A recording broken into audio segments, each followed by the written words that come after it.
We'll go ahead and call the meeting back from recess. It's about 7 o'clock. Looks like everybody's back. We'll kick off with the Pledge of Allegiance. I pledge allegiance to the flag of the United States of America and to the republic for which it stands, one nation, under God, indivisible, with liberty and justice for all. All right, first item on tonight's agenda, as always, is our consent agenda. As we've got board meeting minutes and financial affairs all linked within the agenda. I have a motion to approve tonight's consent agenda. I'll second. Motion by Jenny, second by Corey. Any discussion? All those in favor signify by saying aye. Aye. Any opposed? Motion carries. Next item on the agenda is our resolution for acceptance of gifts. Got a few here that I'll just go ahead and read. Whereas CAF $124.50 for Delano Elementary.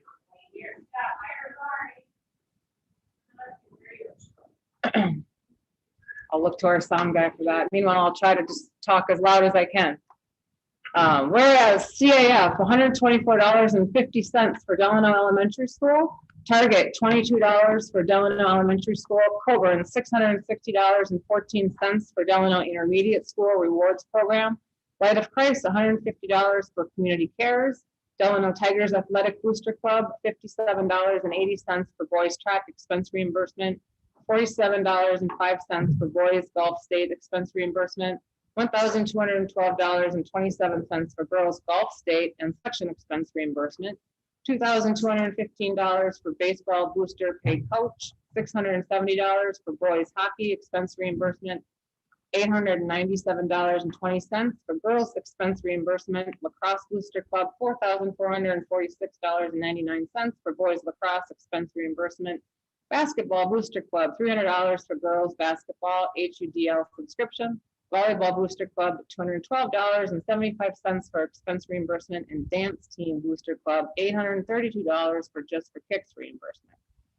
All of these gifts have been generously offered to donate to Delano Public Schools, whereas conditions noted above. As always, we thank everybody for all of their great fundraising efforts to make sure that these programs can continue. Do I have a motion to approve tonight's resolution for acceptance of gifts? Motion by Depa, second by Rosenau. Any discussion? Hearing none, we'll move to a roll call vote. Aye. Aye. Aye. Aye. Aye. Motion carries. Next item on the agenda is our personnel issues, our personnel items linked within. As you can see, relatively light right now.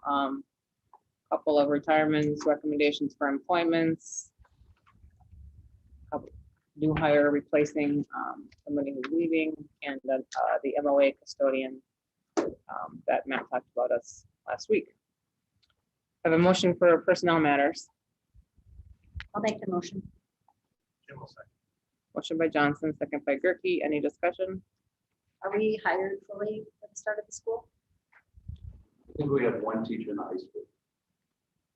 The late designation.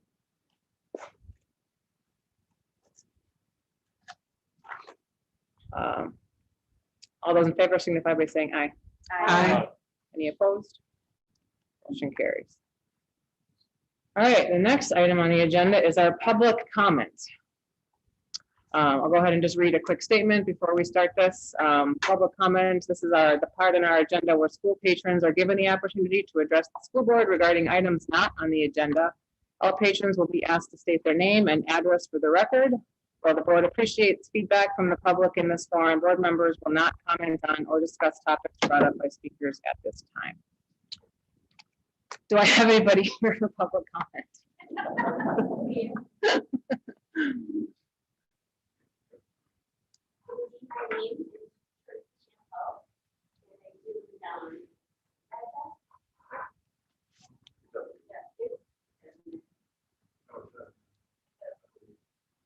State your name and address for the record, please. Good evening. My name is Tracy Jambo. My husband and I have 3 children in the Bellevue Public School District, 2 in the high school and 1 in the intermediate. Many parents here tonight have come to voice their concerns regarding critical race theory being adopted into the Bellevue School District. The board stated there is no intention of that comparison, but you need to understand that I believe some version of it is already here. We have seen it in the classroom when teachers openly display and voice their support for a presidential candidate, use their position to sway students feeling about their personal health, allow certain groups to be vocal while silencing others.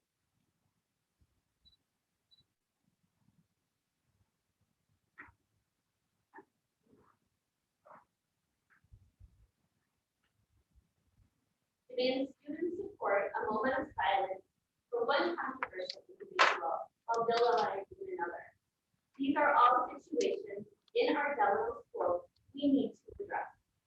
We are torn as parents because we know that it is imperative for our children's social development to be in school. It is where they learn to be kind to others, navigate social relationships, and learn how to function in our society. But we are also torn because the school is no longer a place where this is safe for all children. Children are being taught what to think, not how to think. They are being taught that if they have conservative Christian values, they are racist and the enemy. They are being told that criminals should be held in higher esteem than those who have fought and died for our country. They are being programmed to believe that what their parents teach them is immoral, and society now has the new guidebook. I speak not only for the concerned parents, but also for concerned teachers and other staff in our district, but their feelings mirror those in all districts. We cannot generalize and say all staff, because I know for a fact there are teachers in every one of our schools who feel they no longer belong here. I'm not talking about only the conservative teachers, I'm also referring to those in the middle. Those who entered this profession because they truly love all children and the subject matter. Those staff members who value and honor their profession and feel helpless while watching some turn it into a platform for one group to villainize the other. There are many teachers in the Delano schools who are doubting their field of place in this profession. They feel helpless and bullied into pretending to believe a narrative that does not align with their common sense.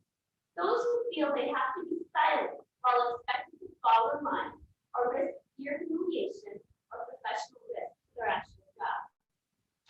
I hear these teachers outraged when a beloved author like Dr. Seuss is struck from their classrooms because one loud group decided to cancel Dr. Seuss.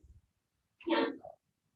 Teachers in the Delano schools tell me stories of avoiding their teachers' lounge and spending much of their time in their classroom because of the toxic environment outside of it. These are well-educated, experienced, superb professionals who tell me that they are looking to leave the profession altogether. Envision what our schools would look like then. What a travesty that would be to lose them. If all teachers and staff do not feel emotionally safe at school, how can it ever be safe for our children?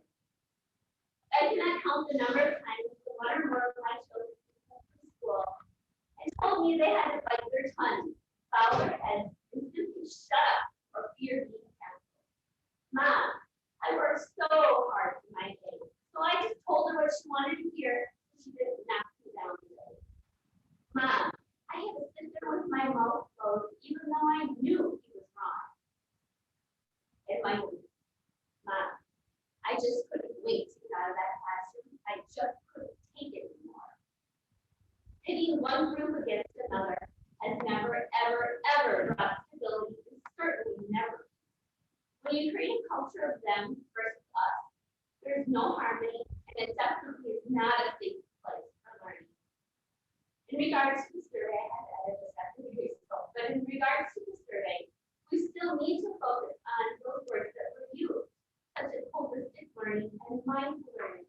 And I understand that it was innocent when they were put in, but you need to know that the questions were ambiguous as intended on finding.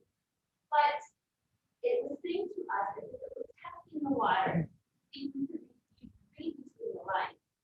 As innocent as that may have been, you all need to be aware of how it opens the door for something like CRT. Gary did explain this was not the intention. However, I do need to add this.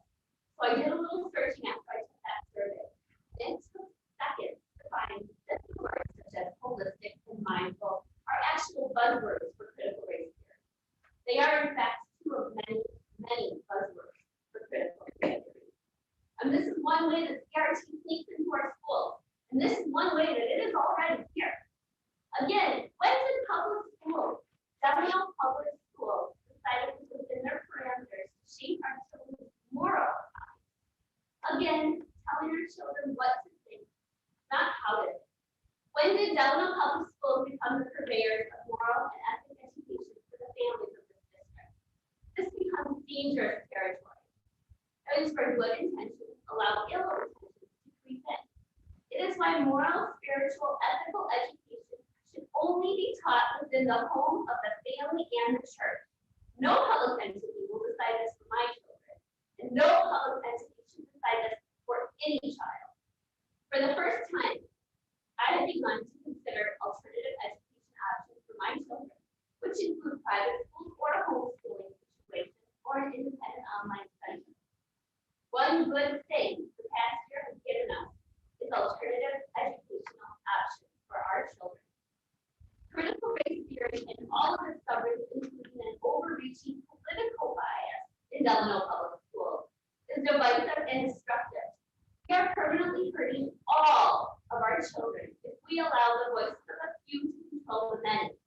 Let me emphasize all. Every child from all races, religion, genders, and family types has a right to feel safe from ridicule and harassment and pressure to conform, no matter the situation. Every single child. There should not be a them versus us ever in a public school. It is not healthy, and it certainly is not the setting to provide educational growth. My husband and I moved to Delano because it is a beautiful, close-knit community filled with so many positive opportunities for all children. Let us preserve that community so every child from all backgrounds can thrive. So with that in mind, I want to point out two things. One, the role of the Delano School Board, and two, the National School Board Association Code of Ethics adopted by all of you as outlined on the Delano Public Schools website. Two statements taken from the board's code of ethics directly relate to tonight's topic. Number one, the school board must refuse to represent special interests or party politics. Two, the school board must make a decision in terms of the best interest of the educational welfare of children. Three roles of the school board as outlined on the Delano Schools website that pertain to the topics we are concerned about tonight. One, the school board will establish policy. Two, the school board will advocate on behalf of students and the school. And three, the Delano School Board will ensure that board members under law, act as one board and that individual board members have no independent authority. What I am immediately expecting from the Delano School Board is a policy that our schools will not adopt a critical race theory curriculum, which also includes any branch or form of critical social justice. That defines itself as all of society should be looked at and understood through the lens of identity politics. There should be no personal politics of any side allowed in the classroom or within a school parameter. Every student will be respected, and every group that is respectful of others will be celebrated. Delano Public Schools must be a safe place for all learners of any race, religion, gender, family background, or political affiliation.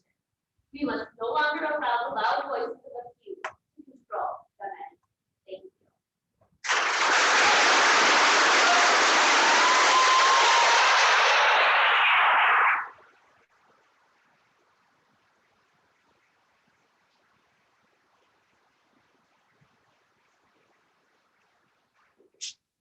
Thank you. Hi, I'm Chris Bradenson, 11th School Circle in Delano, at the Delano Residential.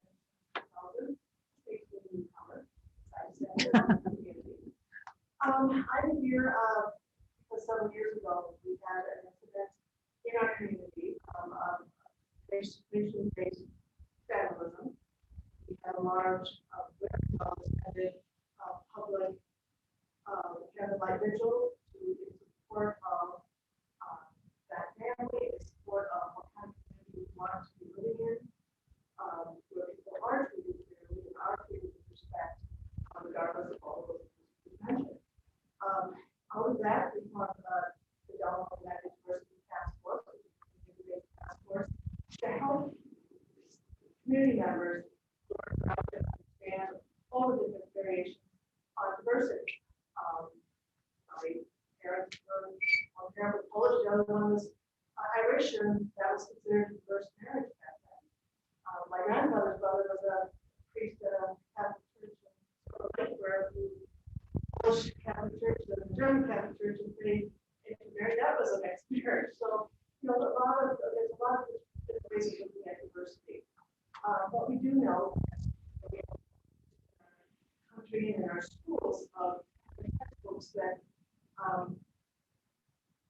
teach facts, but only a limited number of facts, and leave a lot out, which leads people who are learning that history to not understand a whole lot of what's happening in our country, which leads them to not understand a whole lot of what's happening today, because we know that generations pass along information and beliefs and values from one generation to the next. So if we don't understand the facts of what's happened in our country, we don't understand why some families may feel differently about current events than others based on the historical perspective. So I applaud all of you for being here, for taking the time in your lives to serve in this capacity, to serve the community, to serve our children. I do hope that we will continue to broadly look at comprehensive facts and teaching our children facts, but look at what may not be in the textbooks, because we know that the textbooks have been politically controlled for decades. So we put some facts in and leave other facts out. So I do hope that we're going to continue to teach our children facts, not talking about today, but give them the facts and let them learn critical thinking skills. I worry that the fear that is coming out of this country about critical race theory is pushing us to the fact that we don't want to teach certain issues, certain social issues that are part of our history of this country. To avoid being labeled as teaching critical race theory. Critical race theory is, my understanding, is a master's level topic and not something that we're going to teach at school and those next anyways. But we want to teach history, we want to teach facts and math, we want to teach facts and science, we want to teach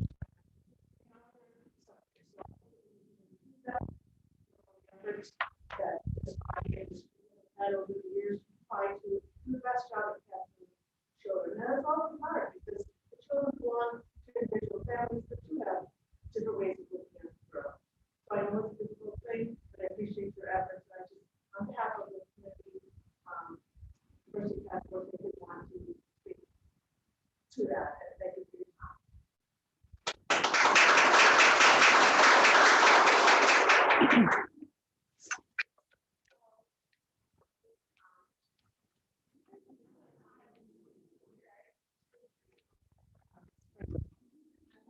My name is Stephanie Capillary. I live at 643 Third Street Southwest in Delano.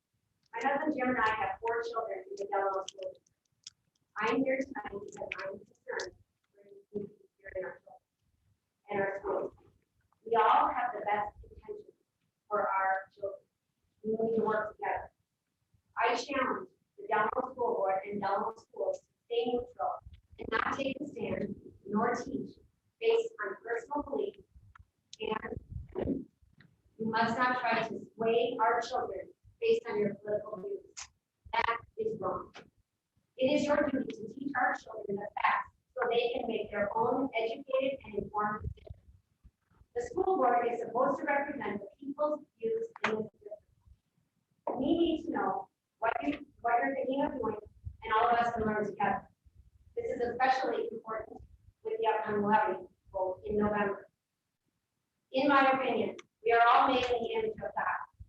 regardless of race, religion, upbringing, etc. No one is more important than someone else.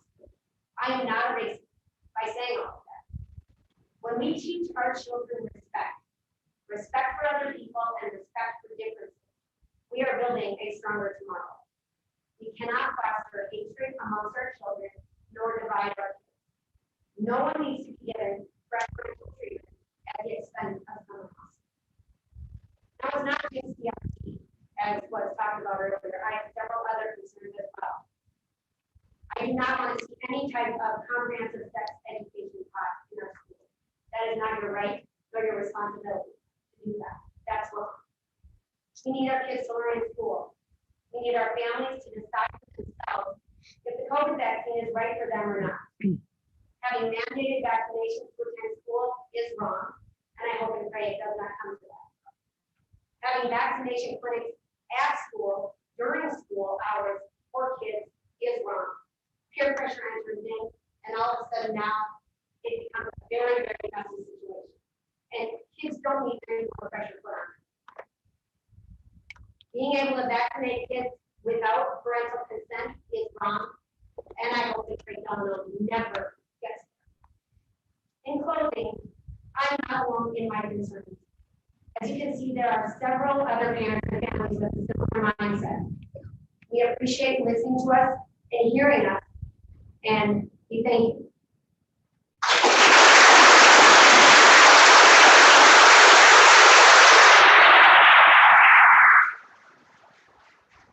Well, my name is Jake Corwin. I'm not as eloquent as the other speakers.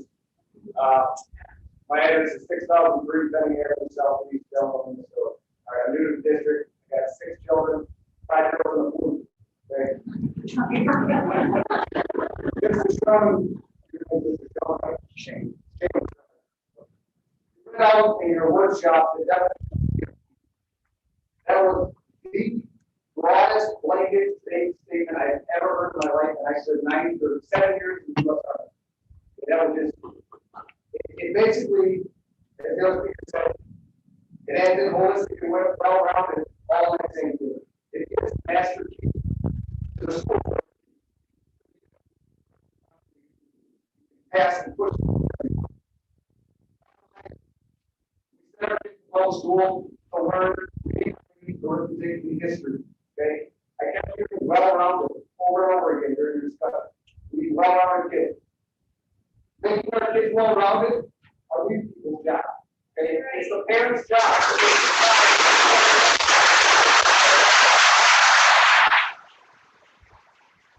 You go back to basics and go back to the facts. Teaching reading, writing, and arithmetic. The next point that I found is on the survey. Whoever sent out the survey, the next guy, but okay. You want something, you want permission for something, you ask for that. Like you want something, try anything. That survey was a foot in the door for gas to the school. Okay. If you want something, ask for it, and voters will give it to you, or we won't give it to you. Okay. The other thing I found, you guys were shocked that people don't understand. You talk for like 30 minutes about having workshops to help educate the taxpayers where their taxes go for this levy. We understand where our taxes go. We don't want to spend anywhere else. We just gave you millions and millions. You don't.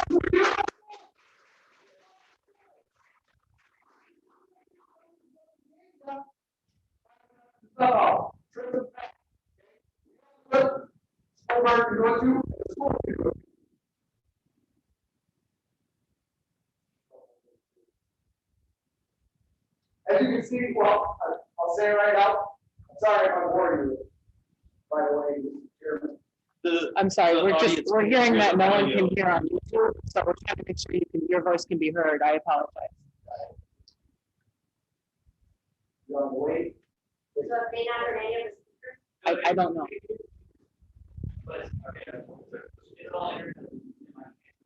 Okay. We're doing the best we can.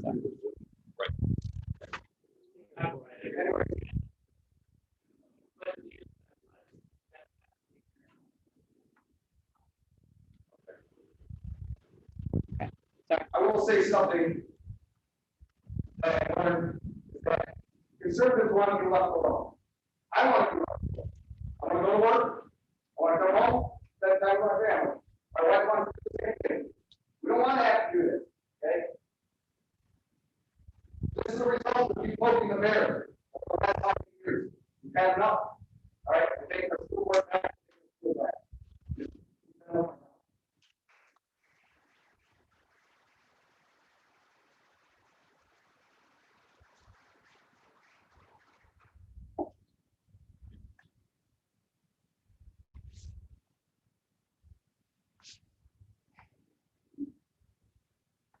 Hi, my name is Kevin Phoenix, 5 Second Street, Southwest.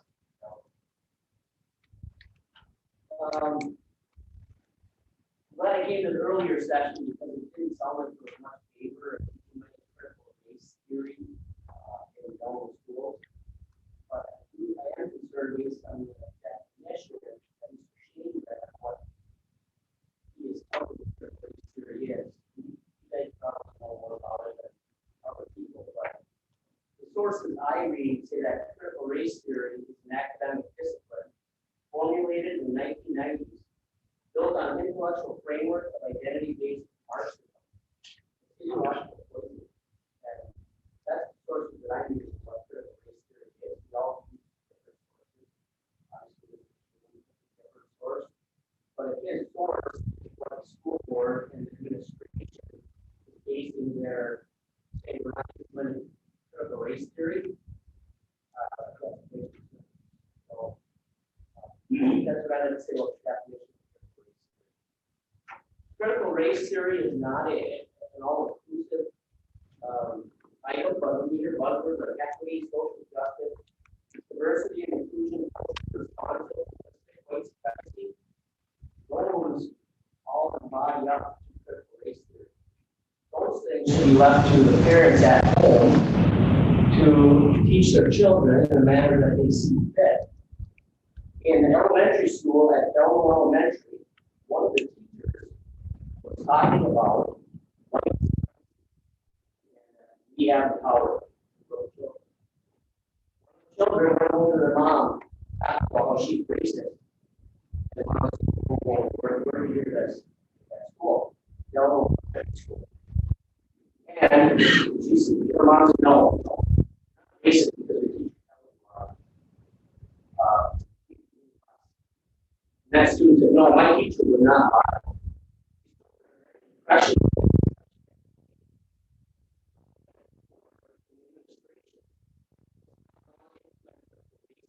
for a whole state.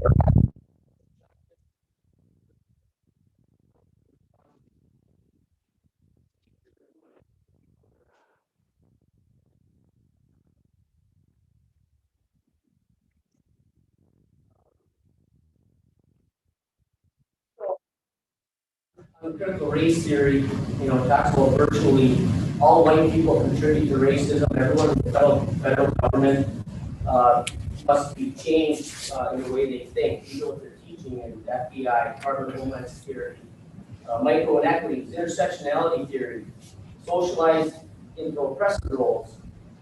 These are things that are happening in upper level government. It's filtering down to the local state government, county government, and now the schools.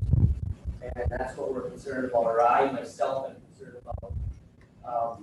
So just because it's mentioned that you aren't supporting critical race theory, and it's called critical race theory, are already here, they're already being implemented, and I think it has to stop. Thank you.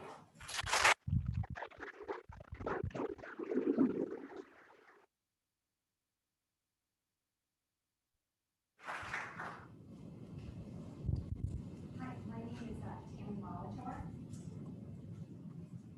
And I found out about this meeting. I'm here in Downhill. I live at 1248 Wood Street Drive. I have 2 children. My daughter Maria, who graduated last year, and Isabella, who's going to be a junior this year. So I'm here representing myself, both my daughters and my husband Kim. And I'm also representing a lot of other people, as we said earlier. I found out about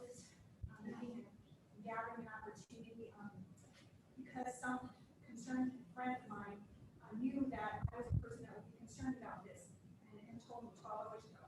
So I've never been to a school board meeting, and I knew that this was going to come. Everything's been going on, that I would have to be here because I've raised my daughters in this amazing community, loving these schools, loving the opportunities that were here, and seeing how things have completely fallen apart in this last year and a half. And now it's coming down to the schools, as he had said. So I'm going to read my notes real quickly here.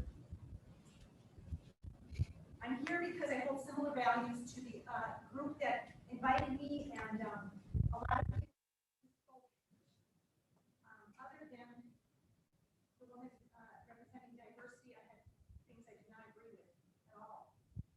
How you addressed your opinions.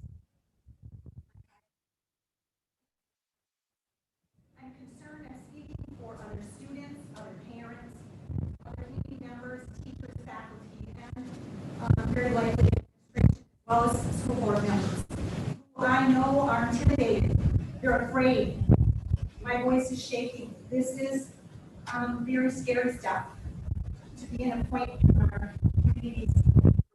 And so I know there are many who never come up and speak. They're afraid, but they're also afraid, as they mentioned, to be blacklisted, to be now talked about, to risk their reputations, I believe, is why people don't come and do this.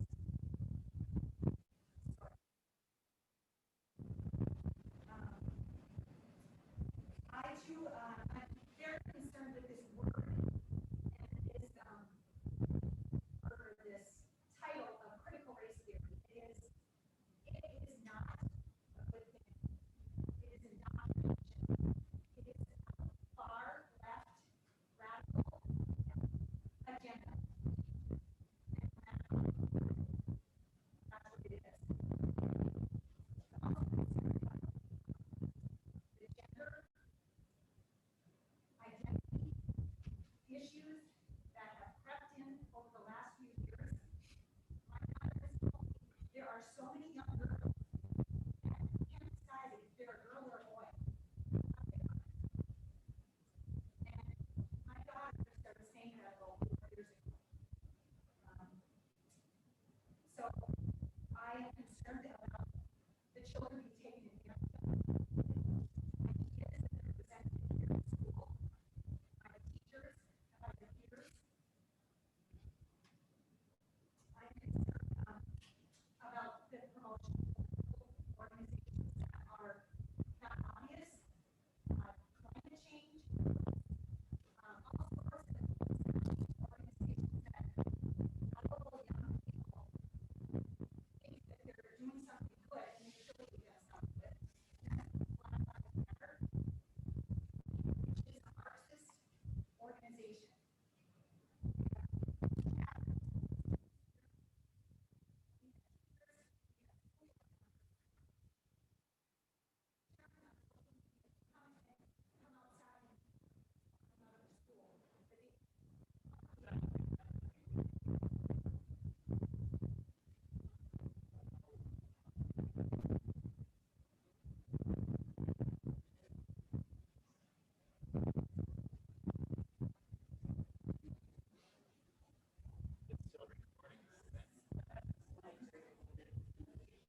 If it's not recording with any audio, it doesn't make any good. They're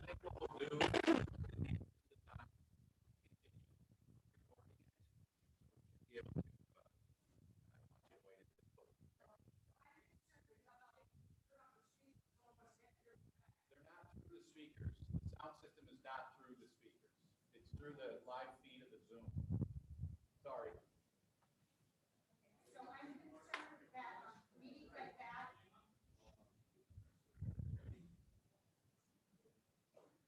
Yeah, I'm concerned that meetings like that take place when the administration doesn't even know, are allowed to happen, and it's because of social media, which our children are, and our school board members should be paying attention to that.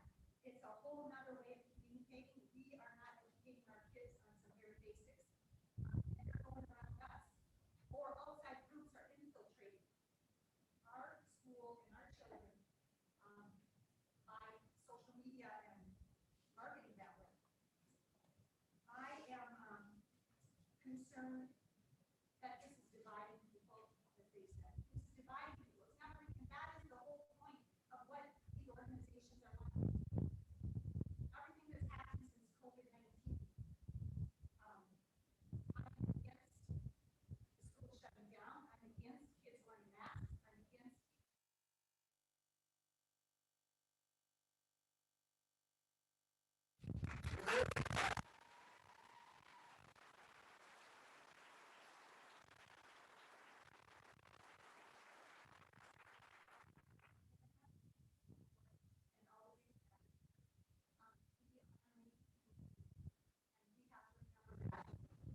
really divided in so many ways. Is this what we want to teach our children? Is this how we want to teach our children? That race is the most important thing? What happened to behavior? What happened to doing what's right? Learning the basics of life and business and how to take care of yourself. We don't need to be focused on the most divisive thing that there is.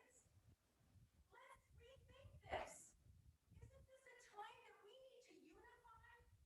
Can we not get past the politics? We are human beings.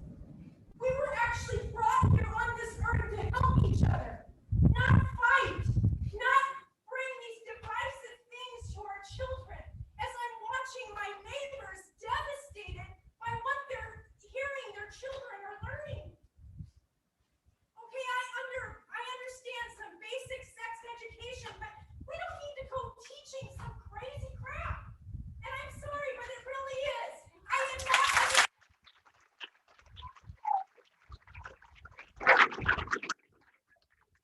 And I'm sure there's lots of males in the room. We don't need to hear about everybody's belief system about everything. It's okay. If you want to teach basic sex, that's fine. But we don't need to hear your opinion on everything. I can tell you, everyone in this room can teach their children about the birds and the bees.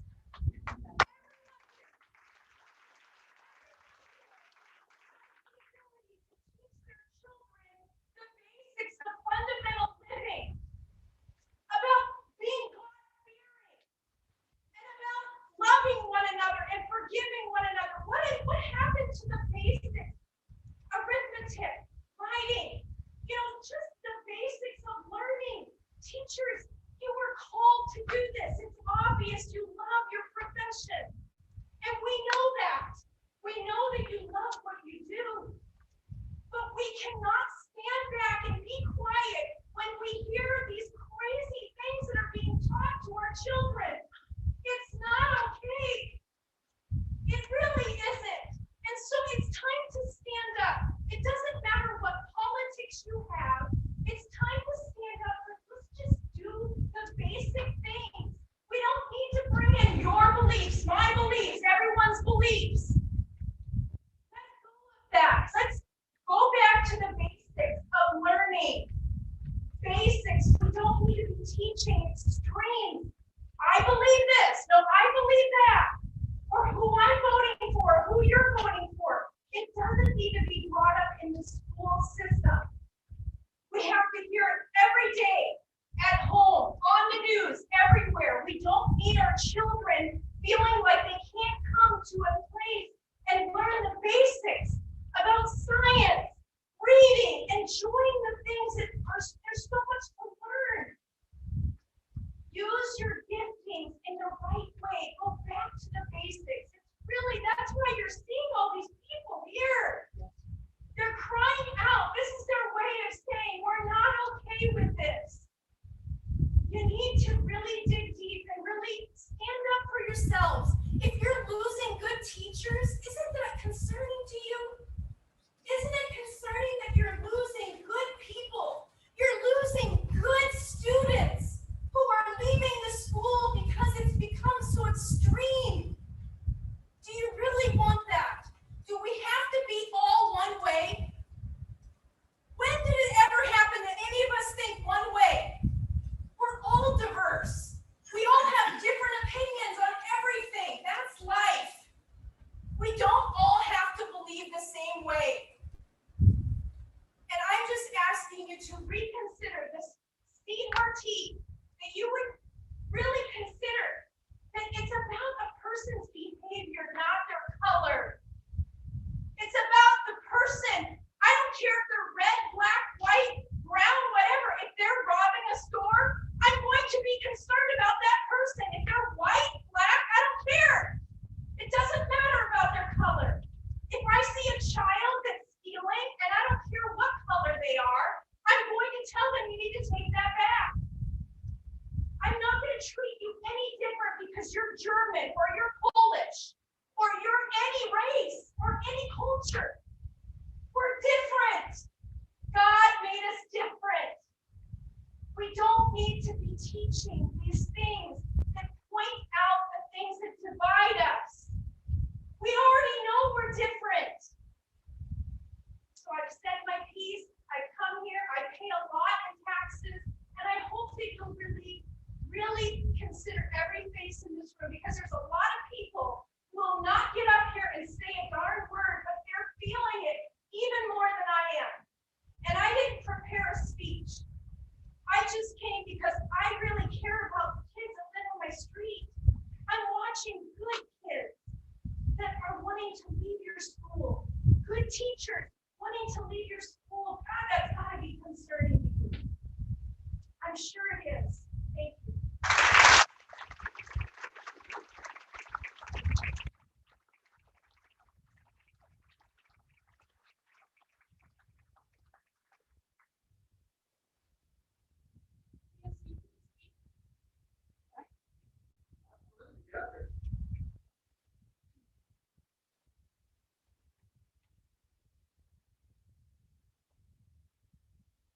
Hello, my name is Sierra. I'm a student of Delano, and I didn't come prepared for this week because I wanted to listen to what everybody had to say and provide my opinion as well. Can you provide your address? What was that, sorry? Can you tell us your address? Oh, 823. So first of all, I would like to talk about the business theory. Do you see any people of color? Anybody? I don't see any people of color because Delano is a white dominant school, and I have talked to a very small number of people of color in my grade, and they have experienced racism in our town, and that is just disheartening to me. That means that my community, but dog, I've lived here for so long. People treat my classmates of color differently because of the color of their skin.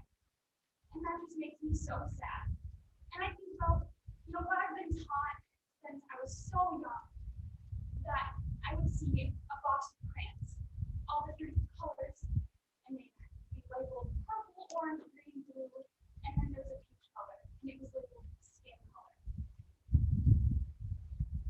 Yeah, skin color, because apparently there are no other colors of skin. And that makes me so sad that I've been taught that from a young age. And I live in a position where I am privileged, and I wasn't even aware that this happened.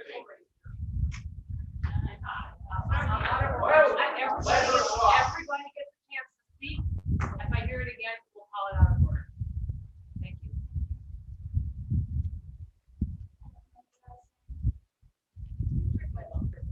Right.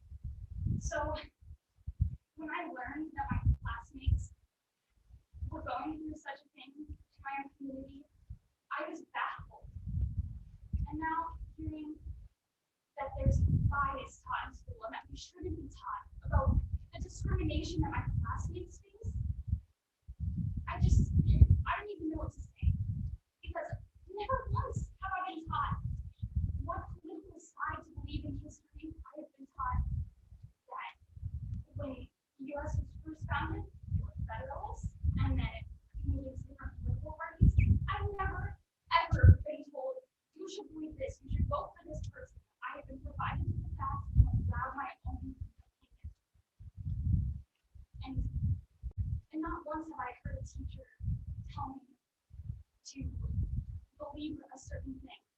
I've always been allowed to do my own research and just I can believe whatever I want. And I've been so thankful for that in my school, to be able to have a difference of opinions, and everybody accepts that.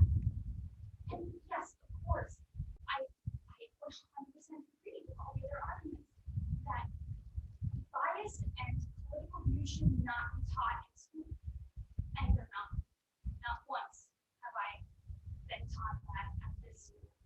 Never.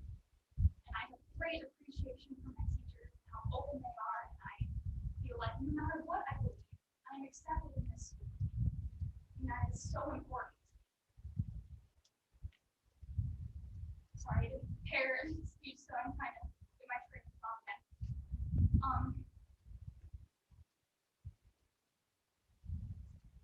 Now, I remember that Tammy mentioned something about everybody being separated and this division. And I agree, there has been a division, but it's not because of what we're taught in school. Not at all. It often sprouts from what's talked about at home, and that is not in anybody's control. Obviously, we have different opinions, and I don't think that that should be brought into the school. And as it's mentioned at this meeting, it's not the school board's fault that people have a difference of opinions. It's more diverse. That's what you think. It's how you think, and that's okay. As for sex ed, I think that should be taught, because how was I supposed to, how are my classmates supposed to know about contraception if their parents teach them at home? I feel like that's pretty dangerous. Dangerous to go out there and not know any of that, and just not knowing any of the safety factors, if you get STDs. I think that that's so dangerous to not teach students that. And yes, it should also be up to the parents. But regardless of how much families think should be taught to the students, there should be a baseline of information about it. It's a natural human thing. And if I didn't get taught that in school, I wouldn't have known that I needed to be careful out there. I need to be safe. So I'm glad that it's taught in school, and I so appreciative of my teachers who were comfortable to inform the kids how to be safe. So yes, I appreciate the school board having this meeting and allowing me to voice my opinion. And I represent a lot of the student body when I'm saying all this work. I'm hoping that we can come to a good consensus. And yeah, thank you for your time. Thank you all of you for listening to my talk.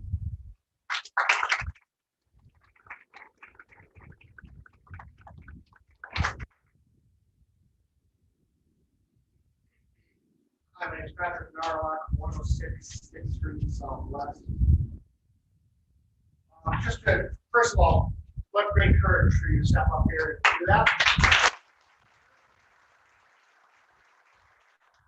would like to read off, this is from usnews.com, so take it for what it's worth. It says that the Delano School is 95% white, 2% Hispanic, 2% two races or more, 1% Asian, 0.3% Black, 2% Native. So although we have the amount that's gathered here today, I think this, I think to identify, saying that there's only one race here, it kind of shows our community. So I just like to mention that. With regards to Barry coming up and talking, thank you so much. I think you cleared up a great deal. But I'd like to just kind of go through, I have your email queued up here, and one of the questions was, as a student, how interested are you in holistic education, a holistic educational experience? You have well-rounded in here, but to understand what the holistic education is. Just do a little bit of research. What I found is that the goal of religious education is to cultivate a developing child's physical, emotional, moral, psychological, and spiritual attributes, serving the whole child's needs by providing the opportunities that are personalized to a child's skills and needs. So I think we need to understand what I think we're attempting to get across.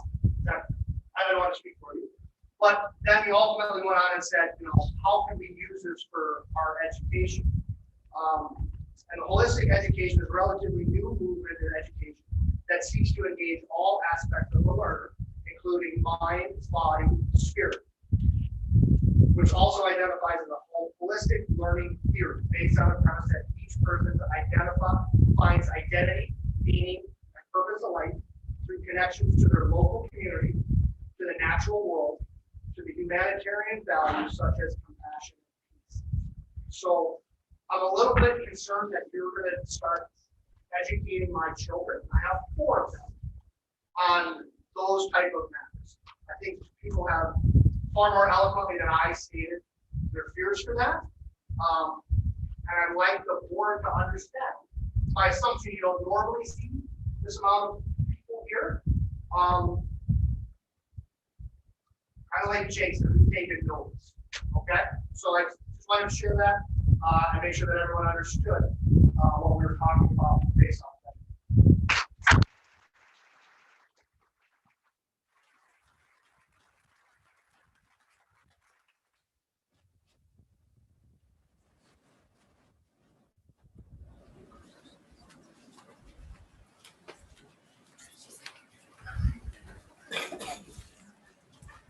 AJ Taves, 1453 Fifth Street Southwest.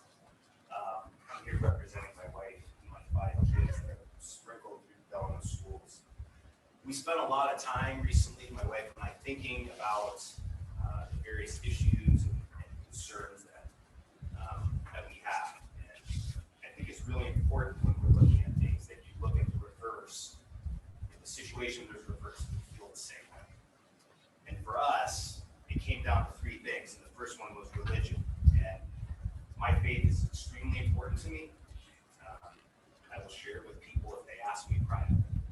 I would not want to be doing that at school, nor would I want to hear this from anyone else on their religion at school, at least in the classroom setting. And I think we can find common ground there.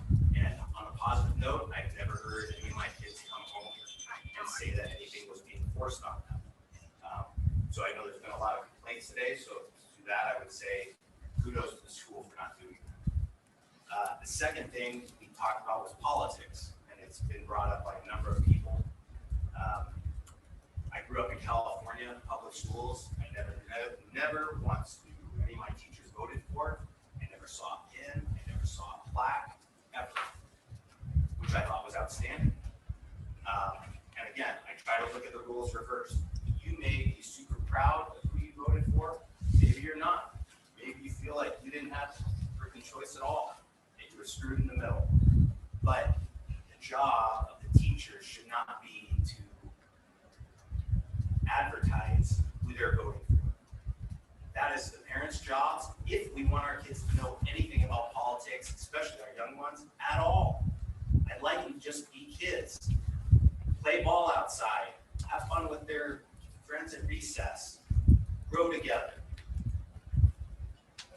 It was so disappointing this year that a leader in our school thought it was a good idea to have a vote, not for chicken nuggets versus walking nachos, which I think is great.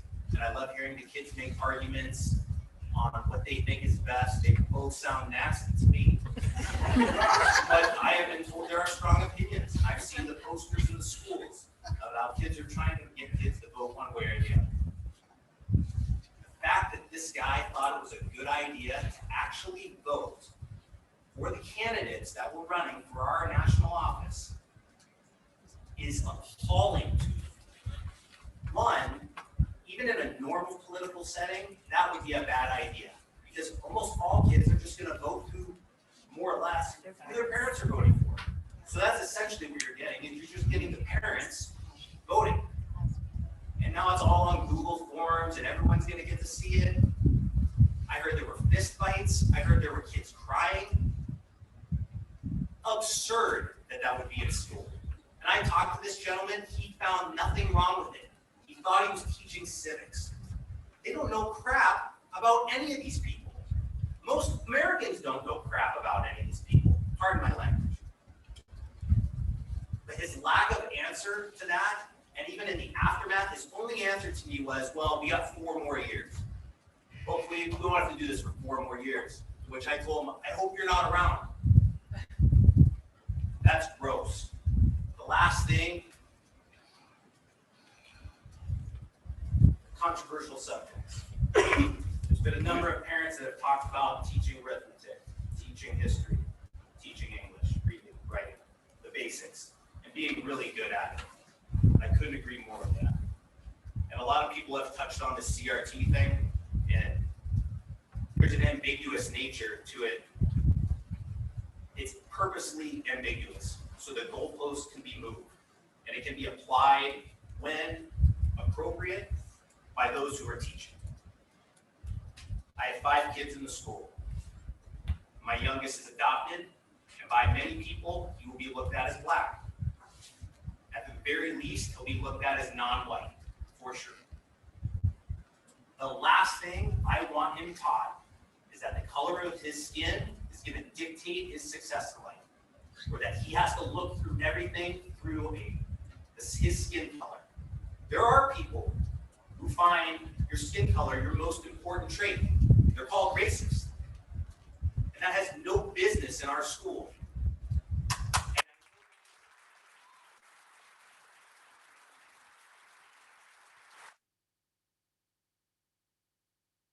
Lastly, the irony is not lost on me that there was a long, and I wasn't alive at this time, so it's through history books, but there was a long fight for justice for all sorts of people in our country.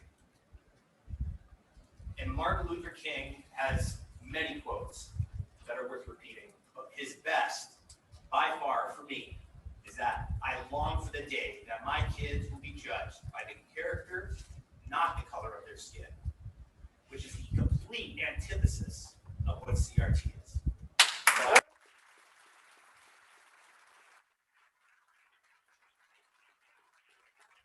I just encourage the school board and those that make decisions to be extremely careful with this stuff. Not everyone has a choice to get out, to go to another school, to homeschool. It's difficult for parents, but this stuff has no business in our schools, and I hope that you guys consider that. Thank you.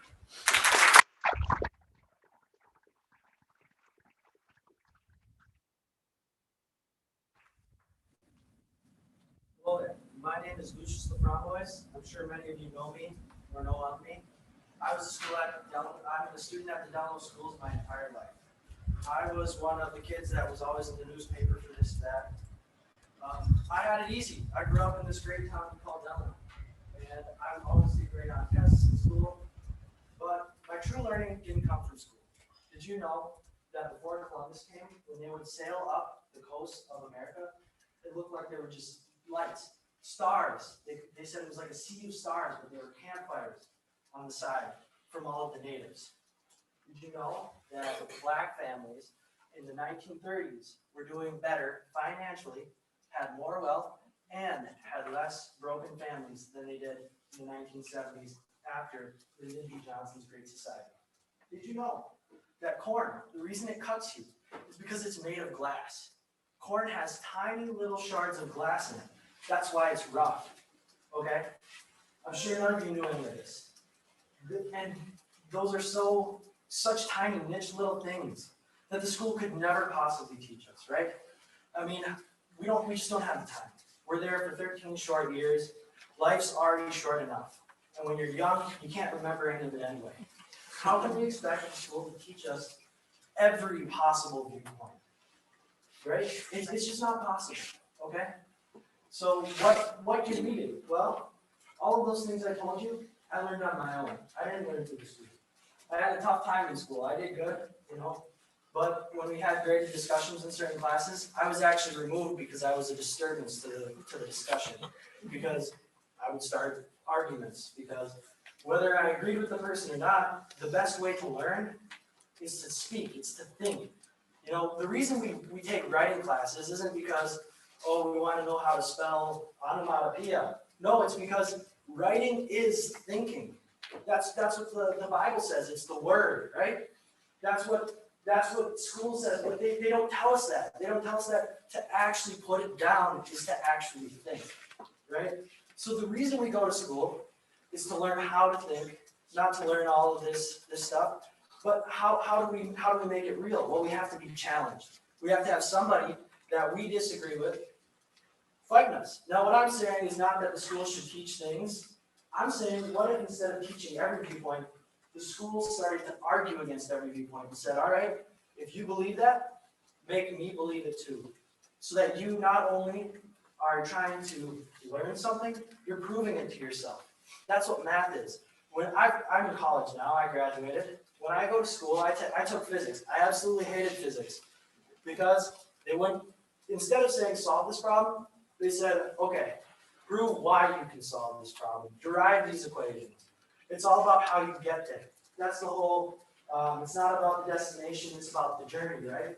So what I'm saying is, I don't agree with critical race theory. I don't agree with Marxism. I don't agree with I don't agree with any ideology being pushed by the school, okay? Because that's not the school's job. It's to be taught in the home. But what the school is there for is a place where kids, in my opinion, and what I did, and that's why I got to where I am today. I could go in, I could express my opinion. Not always, some teachers wouldn't like that. That's just how it is. And when you go out into life, you're going to deal with those people too, you know? I mean, that's why we're all here tonight, because we disagree with some people over there, and we disagree with people sitting right next to us on some things. That's part of life. But what we have to learn how to do is do it in a civilized manner, but also to be challenged. We have to fight, because that's how you don't sharpen a knife by cutting butter. You rub it against steel, you know? That's how you learn. And so the reason I'm talking to you is because they're your kids. These people, they care for the kids, they love their jobs, that's why they're here. And yes, we want them, we're sending them to them 7 hours a day, 5 days a week, right? So we do want them to be representative of us, but we also have to take responsibility for our kids too. And you also too have to take responsibility because they aren't your kids, they're their kids. So you have to listen to them as well. And we have to do whatever we can to focus on our children and make sure that they are getting what they can out of it. Because like I said, and with your own kids too, maybe sometimes if they start saying something, ask them, okay, why? All right, if I drop this ball on your toe, it's gonna fall down every time, and it's gonna fall down at the same exact amount of time, and it's gonna hurt the same every time. Why is that? You know, because that's what it's about. And so what I'm here today is I want to tell you guys that I went through the school. I know what it was like going through the school, having a minority opinion, because I agree with a lot of stuff on you, but I disagree just as much with everybody, because I'm an individual just like every one of you. We all have our own viewpoints, and we all disagree with everybody on different things. And what we need to do is to recognize that and challenge each other in a competitive, friendly way, just like football, just like band, just like swimming. And we have to remember that these kids are young, impressionable. They don't know what the hell they're talking about. They're dumb and they're arrogant and they think they know everything. Trust me. I'm only like 1 year away from that, and I'm still kind of, I'm still getting out of it. But what I'm saying, and I keep saying that is because it's easy for me to know what I'm saying, but it's hard for you to understand because I'm just up here throwing a bunch at you.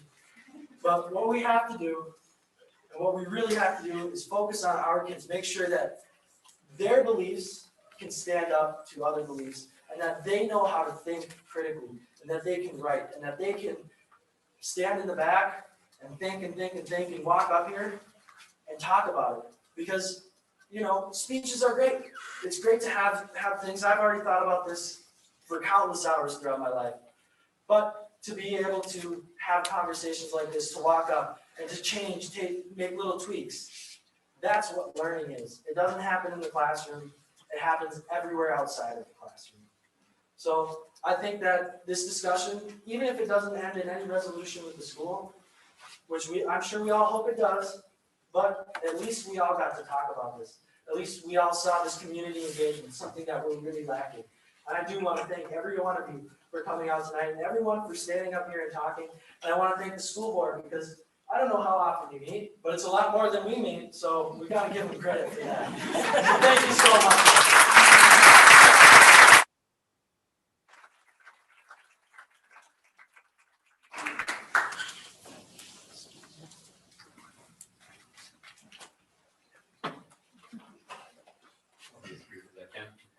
My name is Lee Ford. We met 1015 3rd Street Southwest. My wife and I, we moved to Delano back in 2015. We moved here mainly because of the schools.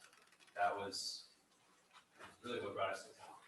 I grew up in Cokato, moved to the cities with my folks when I was 15. On a halfway point, worked out for me. My wife and I knew that we wanted to move out of the cities at some point. The district that we live in, the schools there were just wasn't bad. Private school at the time was a lot of money. Homeschooling at the time, I wasn't really a big fan of it, even though I was homeschooled myself up through 8th grade. So I've been there. I've seen what, the advantages and the disadvantages of it. I think I have a pretty unique understanding of that. When we came to Delano, we loved it. We were accepted in our neighborhood, made a lot of good friends, and around town, church, joined the fire departments, planted roots. That's what we wanted to do.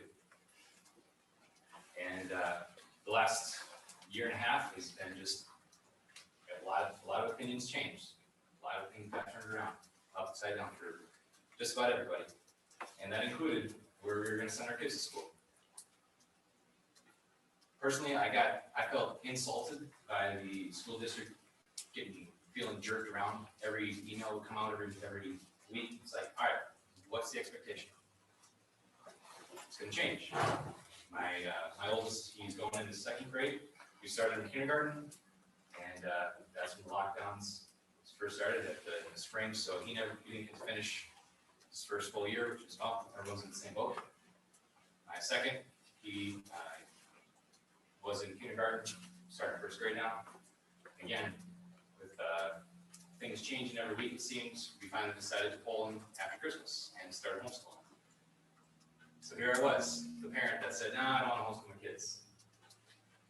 That's what we started to do. So just to give everyone a perspective of numbers, I looked this up, a few different sources, but the number that I came to for at least Delano, for the money that is paid to the school per student, and correct me if I'm wrong, but these are the figures that I found, it's $14,469 per student for a year.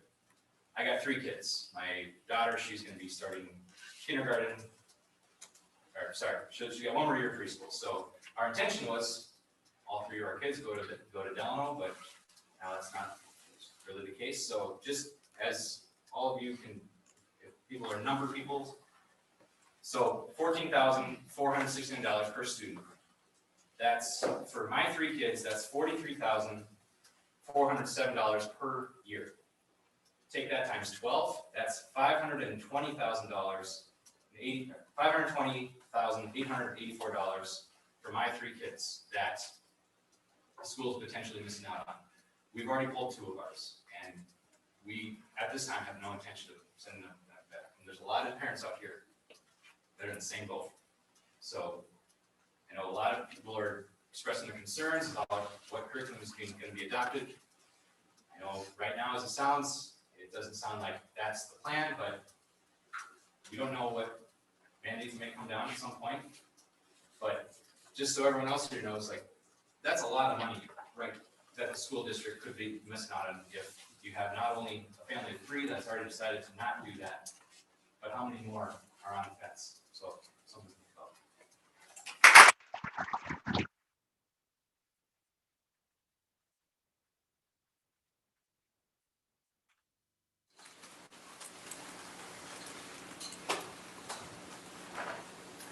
Thanks, everybody. I really appreciate it.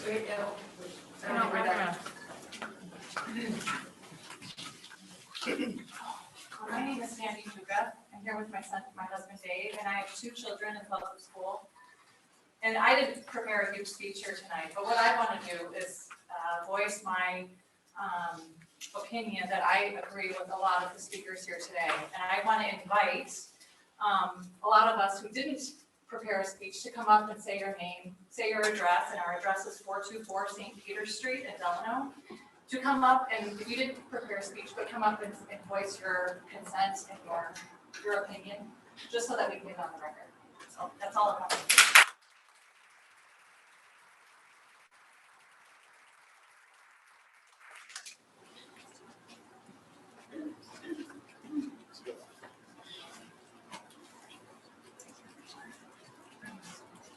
Good evening.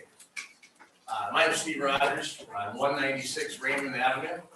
Obviously, my question to the school board is, am I a bad guy? Am I a bad guy? Carefully. Seriously, what's my bad guy? No. Okay, so the answer is, but based on what this teaching says, I'm a bad guy. Why? I work hard. I'm well to do. Not trying to be arrogant, people, but sorry. I own a business. Actually, I own two. Well to do, live in a house, everything else.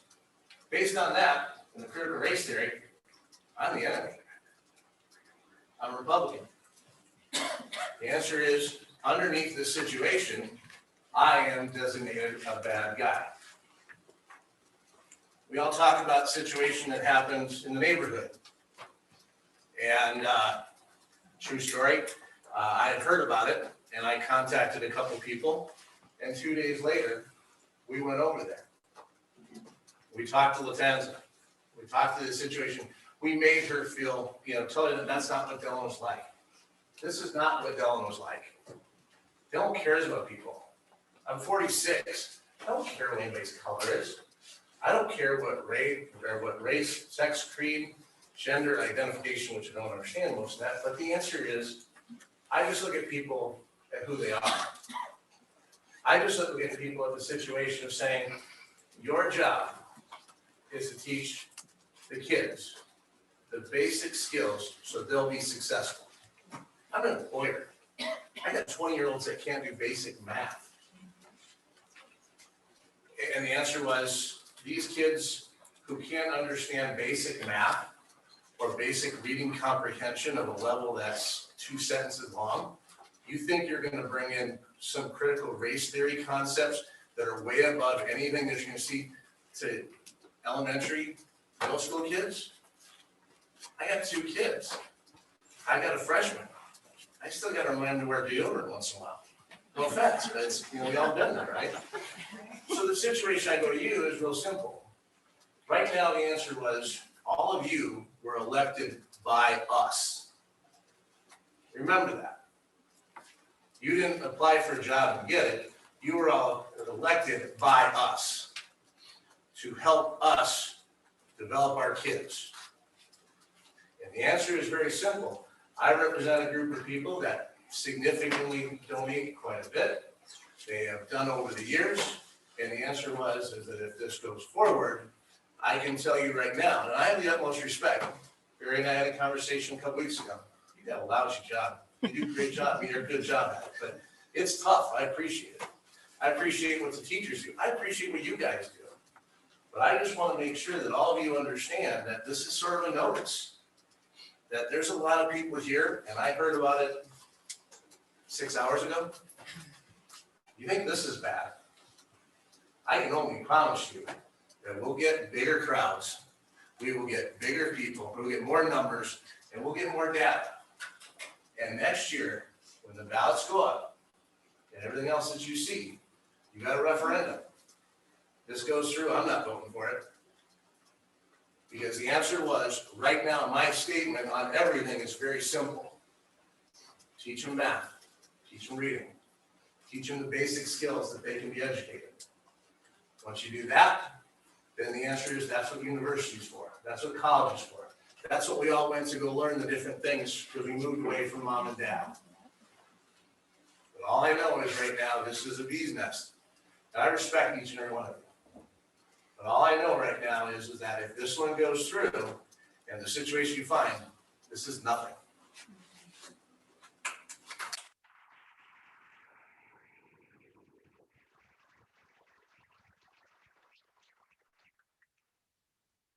Mark Angus, 1264 Charles Court. I just came here, I'm kind of one of those guys, I like to go home at night, I like to do some projects around the house and all that kind of stuff. I'm not, and I want my kids to get a good education. Yeah, I went to school, be an engineer, I got a good education, but I think the big thing that I get out of this is, we're all individuals, right? We all have different opinions on things, right? I don't agree with cousin of over here, on most things, but that's the way our kids should be taught. Critical thinking. How do you get through life? I don't agree with Mr. Shane on half of what he said, David, or whoever, I don't, and we shouldn't have to, right? So let's teach our kids standard stuff, reading, writing, arithmetic, and leave the rest of it for the kids to kind of figure out. We'll teach them too at home. I teach my kids, you respect everyone, right? Every kid, regardless of what they look like, whatever. That's my job. I need to teach them. I need to teach them to be respectful. So that's all I need to say.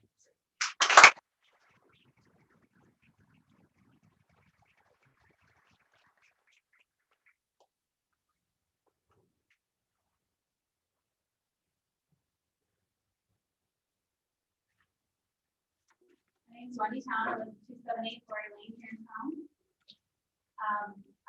First I want to thank Paul. I was trying to be here at the meeting last month and he said my statements and I just appreciate that. It is very important to me that we keep the politics out of our schools and we let the parents be the parents.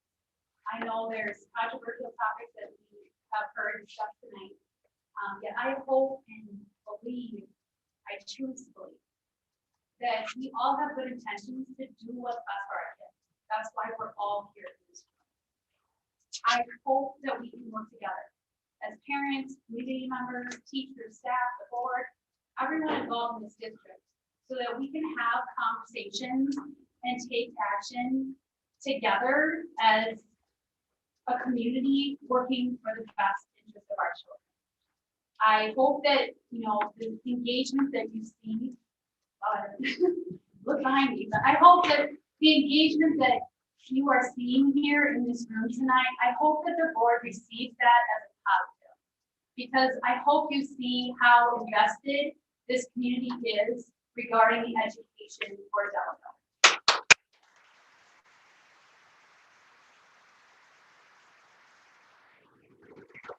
I also am one of those people who moved to Delano because of the school.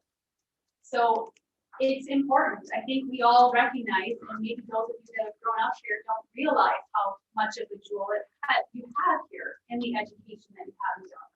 But it is a big reason to come to this area. And so for me, as someone who chose to come here, I want to fight to keep it at that level that people will select to come to Delano because of our great school system.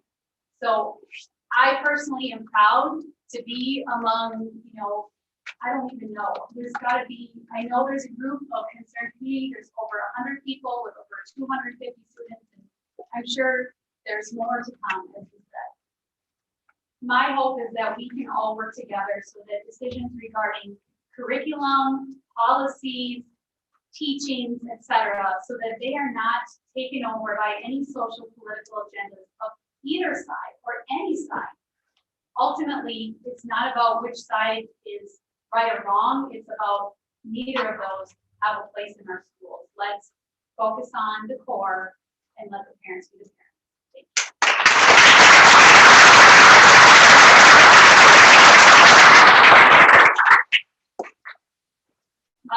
Angie Galamic, good evening to the school board members. We moved up here also for the Delano School. It was midway point between my husband's town of Litchfield and my folks in Anoka. Angie, can you give your address, please? Oh, yes, 2553 102nd Street Southeast, Delano, Minnesota. And I represent 4 children in the Delano Public Schools. And like you just said, the fact that right here, so far we are representing 250 students. I just have 4. So I also support many of these speakers that came up here.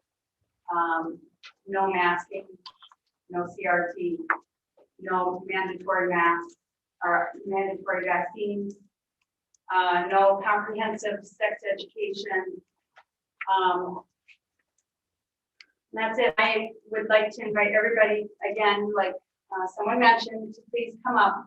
Just state your name and address and how many students you represent. And thank you.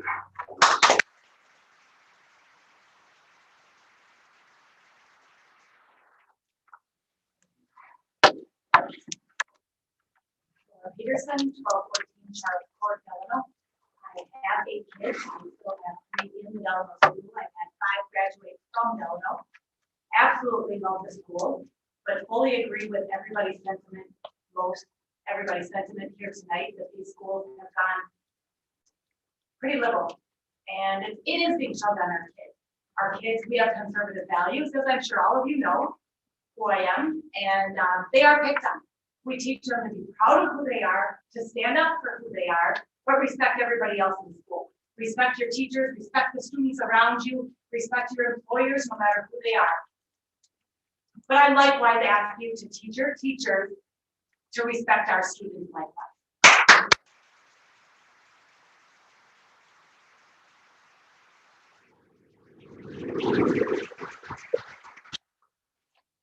Has a Iowa 1009 Newport Drive. Your one.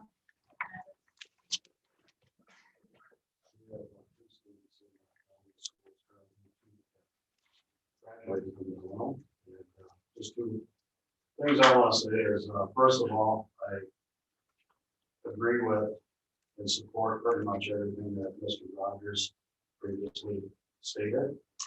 Second, I feel that there is a strong disconnect right now between the school board and the community.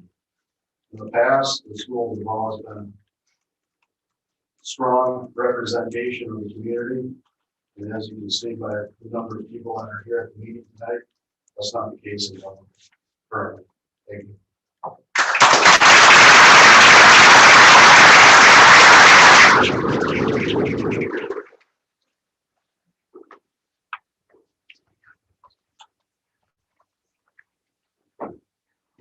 Chris Kangas, 235 2nd Street Southwest, and we have 10 kids, and all 8 of them currently in school, 2 still coming, and we are getting concerned. We love Delano, we came here from school, and we're getting really worried. We don't like things we're hearing. So we're hoping we can keep it simple, go back to basics, keep all the social stuff out of it, and just teach the kids what they need to know.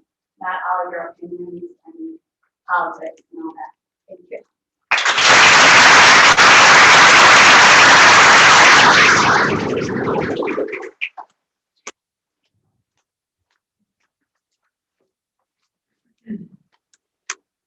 Well, Rory Cannon, 723 Elm Avenue, Delano, Minnesota. I have my wife here, Andrea.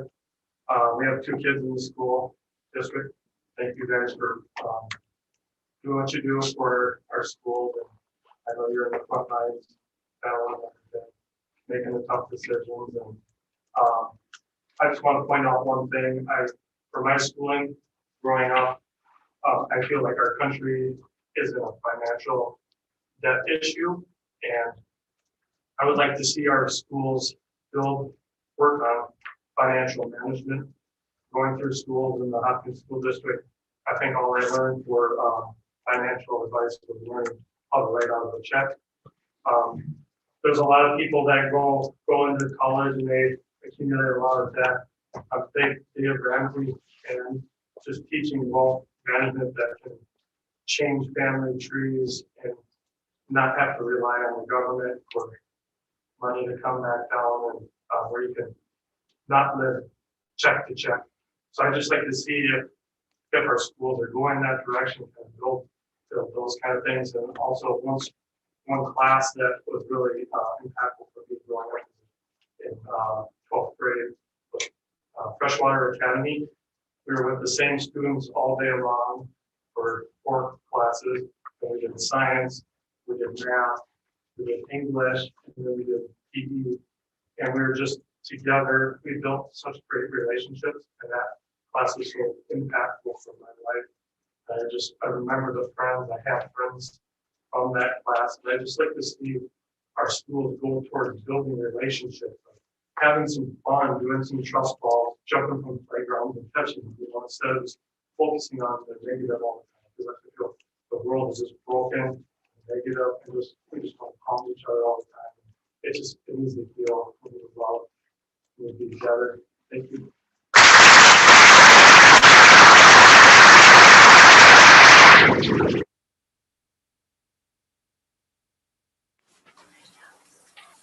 I'm Karen Sheck at 11851 East Avenue Southeast, Delano. I agree with most of the speakers. I don't have a thing to write from or read from, but anyway, I just agree with them. And I just think if they're going to teach in this classroom about the social, political, that they remain neutral and that they give the point and then the counterpoint. So if you're going to teach about Black Lives Matter, teach about KKK, teach about the point and counterpoint. So anyway, thank you for everyone for speaking, and I appreciate. Oh, I had 5 kids graduate from here, and I still have 1 left in the school. So you guys have done a great job, and I hope that they can go back to teaching, not adding in anything extra. So thank you.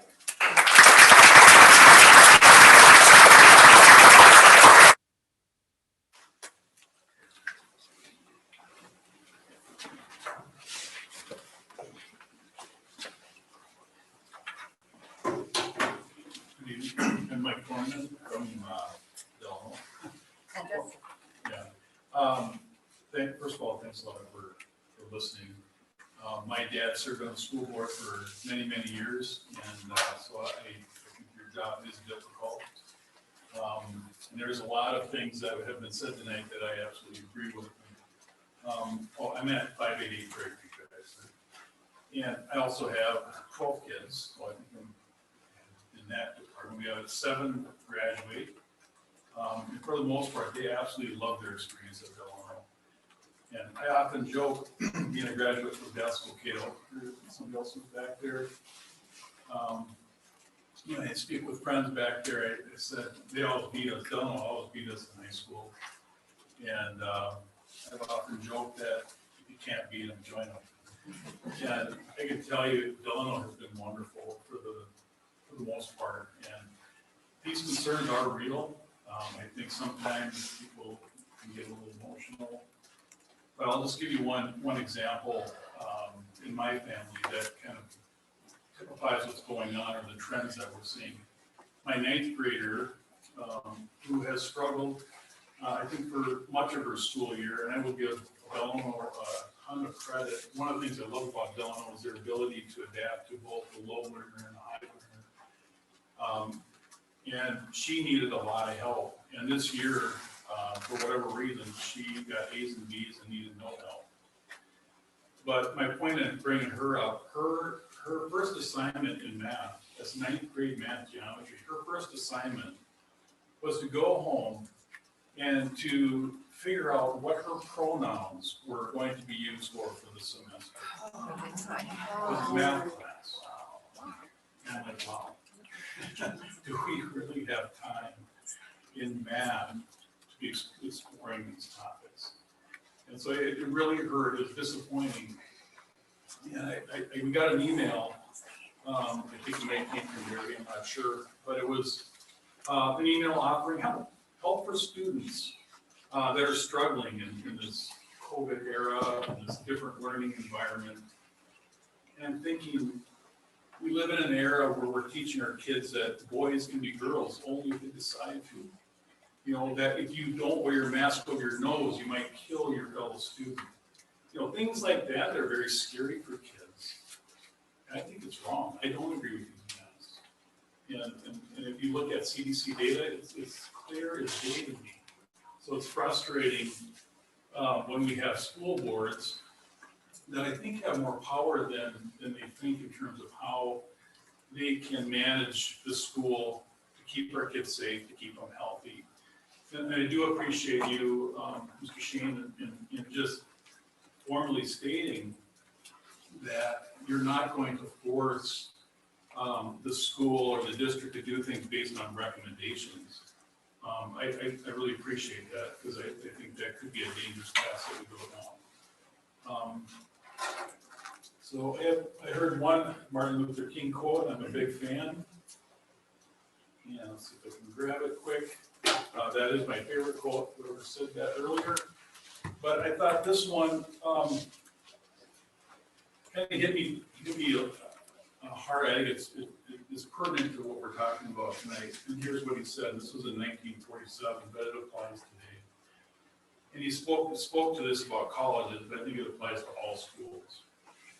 Quote, if we are not careful, our colleges will produce a group of closed-minded, unscientific, illogical propagandists consumed with immoral acts.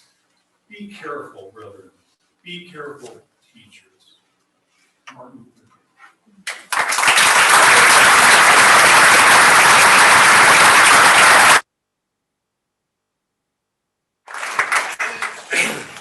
Everyone? No, go ahead. That's great. You won't be able to hear me.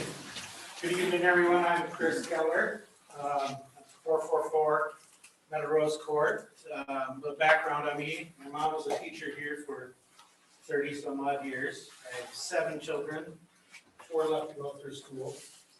Kind of what I'm hearing from the crowd here is this kind of, I was here earlier for the discussion, the crowd is kind of saying, here's the line in the sand. You know, and they have 250 students. I think you have a lot more than that. There's a lot of people that you don't know about in your group. I also was here earlier for the earlier discussion, and I do appreciate how you said we're not going to take recommendations. And we have to listen to manuals, state law, but that's the biggest thing I took out of it. Is it's kind of like you have a community here that say, okay, you're not implementing it as policy. Some individual teachers or individual actions may have happened. We can have a pretty big line in the sand. You gotta watch for it. That's kind of my take. Thank you. Hi,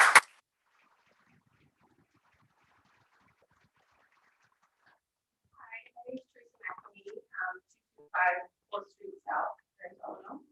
I am here representing a 3- and 4-year-old who will hopefully be in the Delano schools in a couple years. But I'm also here to represent a population that may be less known in the Delano community. I am a leader of an organization that works with domestic violence victims, including individuals, teenagers who are experiencing teen violence. And while I can't speak to the numbers in Delano specifically, due to confidentiality and small town kind of, you may know each other kind of thing, I want to make sure that those voices are heard in this conversation as well. There's a lot of very well-intentioned and loving family members here. There are children in our communities and adults in our communities that are not in those loving homes. And the schools are often the safest place for them. And so I wanted just to emphasize that there's some students coming to the classrooms that don't have those home environments, that don't have those learning spaces, that they can be themselves and they can be safe. And I just wanted to speak to that voice for tonight and for my kids who might be in school in the future. Thank you.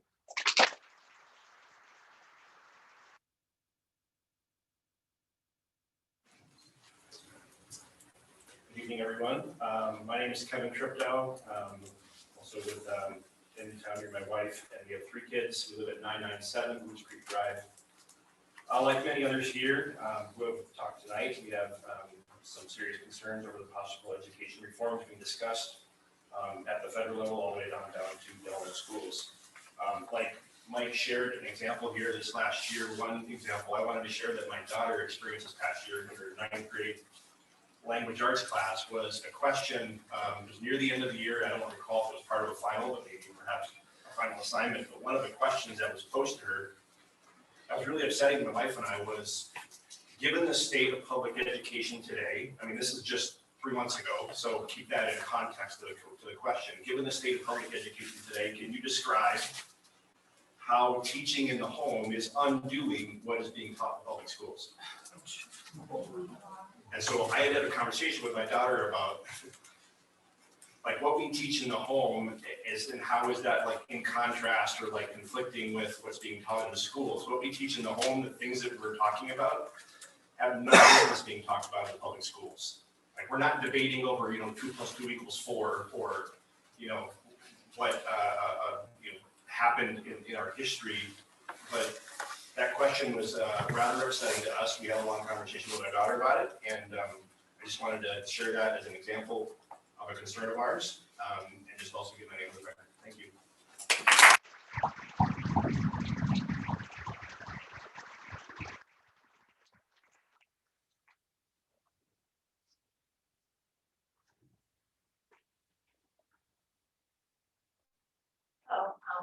Jennifer Watkins. I live at 6639 Brighton Avenue Southeast in Montrose. I have 5 children. 2 of them have graduated. 3 of them still in the school district. The one I want to talk to you about that I have struggled with is my son who's in 8th grade. He has an IP attachment. And I came in this school year trying to get him not wear masks. There's no way. That was not even an option. My kid has high social anxiety, everything. The other thing, I was told he has to do well. He cannot. The year before, it was awful. I could not stay at home. So he's up in school with the mask. He has on medicine for it so that he can deal with the school. All he needs classes. He couldn't see board because he wasn't in classes because it's fogged up. So again, now he's not learning here. And twice he was quarantined. When we talked to the case manager, sorry, there's nothing you can do. He comes home following the first time, just following. There's nothing I can do. So my point is, I mean, he needs to be in school, and I'm hoping there's some way to work around it, or hopefully no mask this year. I know it's kind of looking towards, but I want to go with the kids who need the special help. He needs that help. He won't raise his hand. He's not doing any help, trying to get him to. But ask for help. The teachers say a few cards of this, of that. He's come a long way, but this mask, this mandate, this quarantine, it was awful for him. I don't know what he learned his 8th grade year, but or he's done his 7th grade year. I'm just hoping we can stand up for the kids who have the IEPs who need the extra help. Thank you.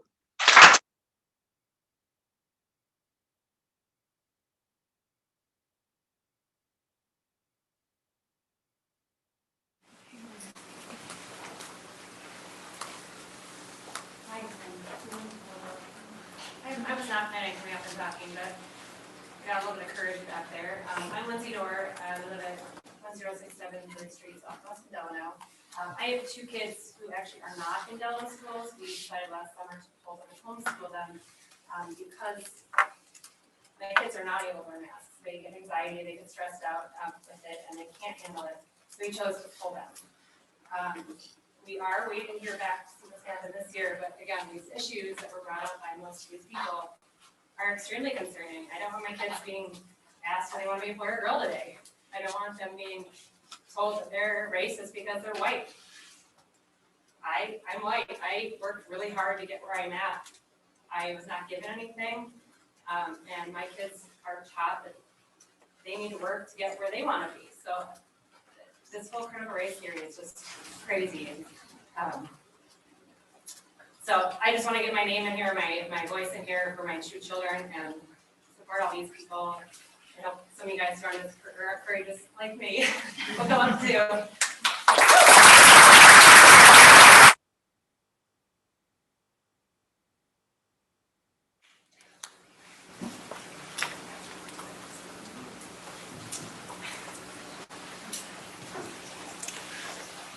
Hi, my name is Jody Jackson. I'm at 3553 31st Street, Southeast in Buffalo. I'm actually open enrollment available. We have 7 children, 5 of them still in the school district. And I just want to say that I support most of the people here.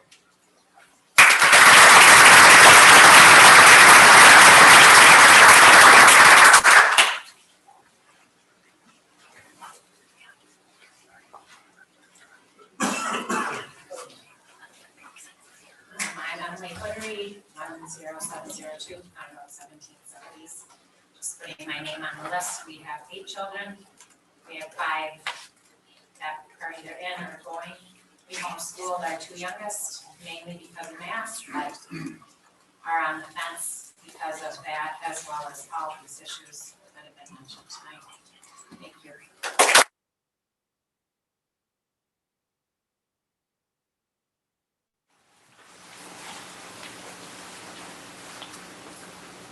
I'm Eric Barta, I'm at 323rd Street South.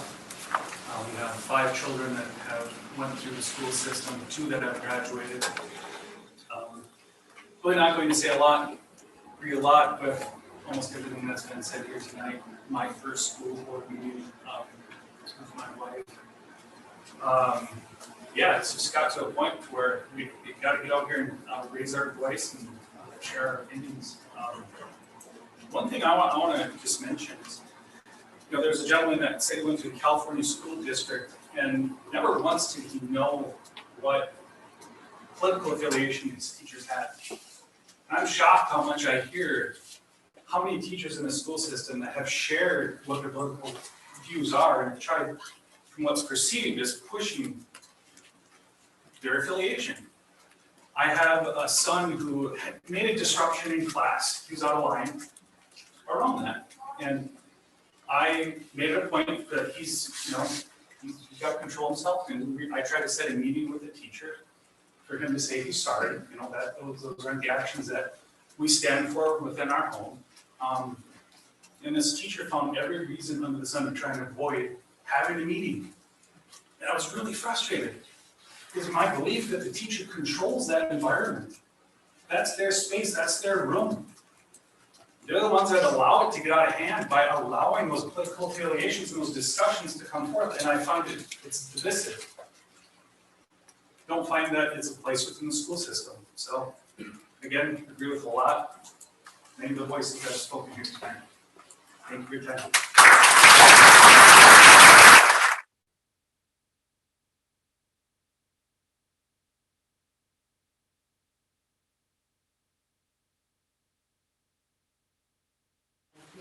Street South, Delano, and I came from a family where my mom was a public school teacher, my sister's a public school teacher, her husband's a public school teacher, I have an education degree, so we're very big proponents of public school.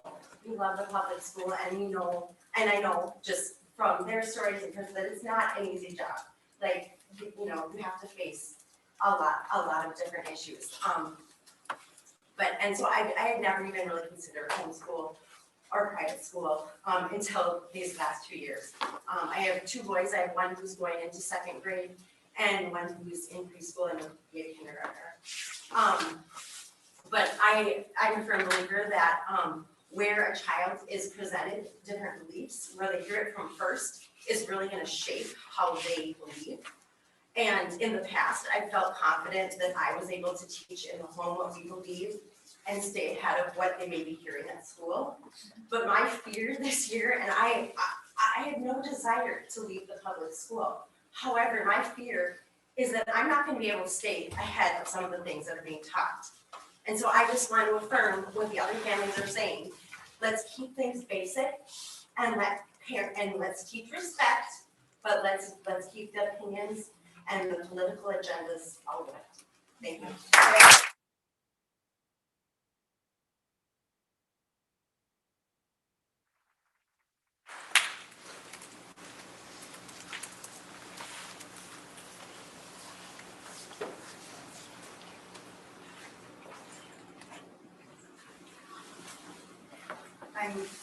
I'm Carol Hallinan. I live at 5931 65th Street. I've had 11 kids, or I have 11 children, 5 have graduated, 6 are still in school. And I support what everybody else has said. It's very frustrating when you have to worry about sending your kids to school and wondering what they're hearing, rather than just learning their basic reading, writing, math.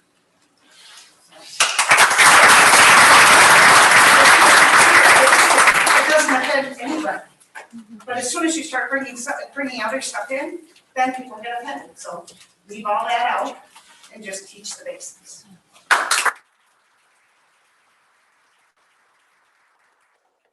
Carol Cruz. I'm here with my husband Jim, and we're at 4435 Farmington Avenue, Southeast in Delano. And we do oppose critical race theory as well. I think that the gentleman who talked from California really said it well, or maybe it was Mr. Rogers, that we are kind of the enemy. And I look at my 5 boys and I'm like, I don't feel like they're the enemy.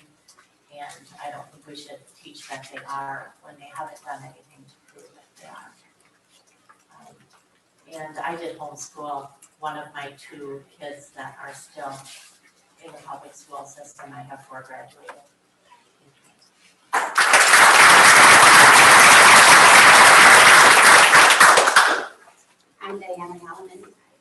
Me and my husband John are both here. We have 11 kids, 3 left in school, the rest have graduated. I would like it to be kept to the basics. I want my number of 9345 County Road 11 Delano. I would like to keep to the basics, no political, no CRT, no CSC.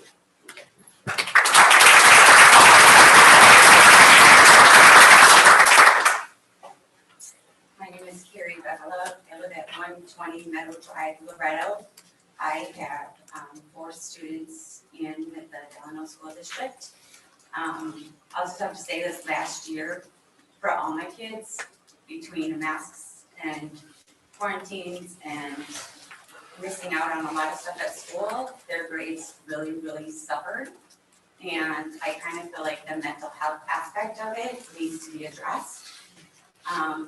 I don't really feel like they got extra help in that area, and I hope that's an area that's being looked at for this coming year, because I think a lot of students are in the same boat. And also I agree with the majority of what has been said here tonight. Thank you.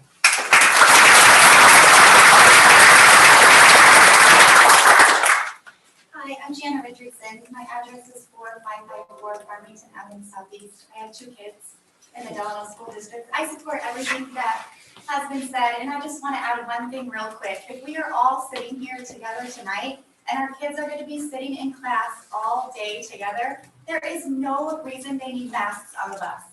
It's just common sense. They don't need masks to be on the bus.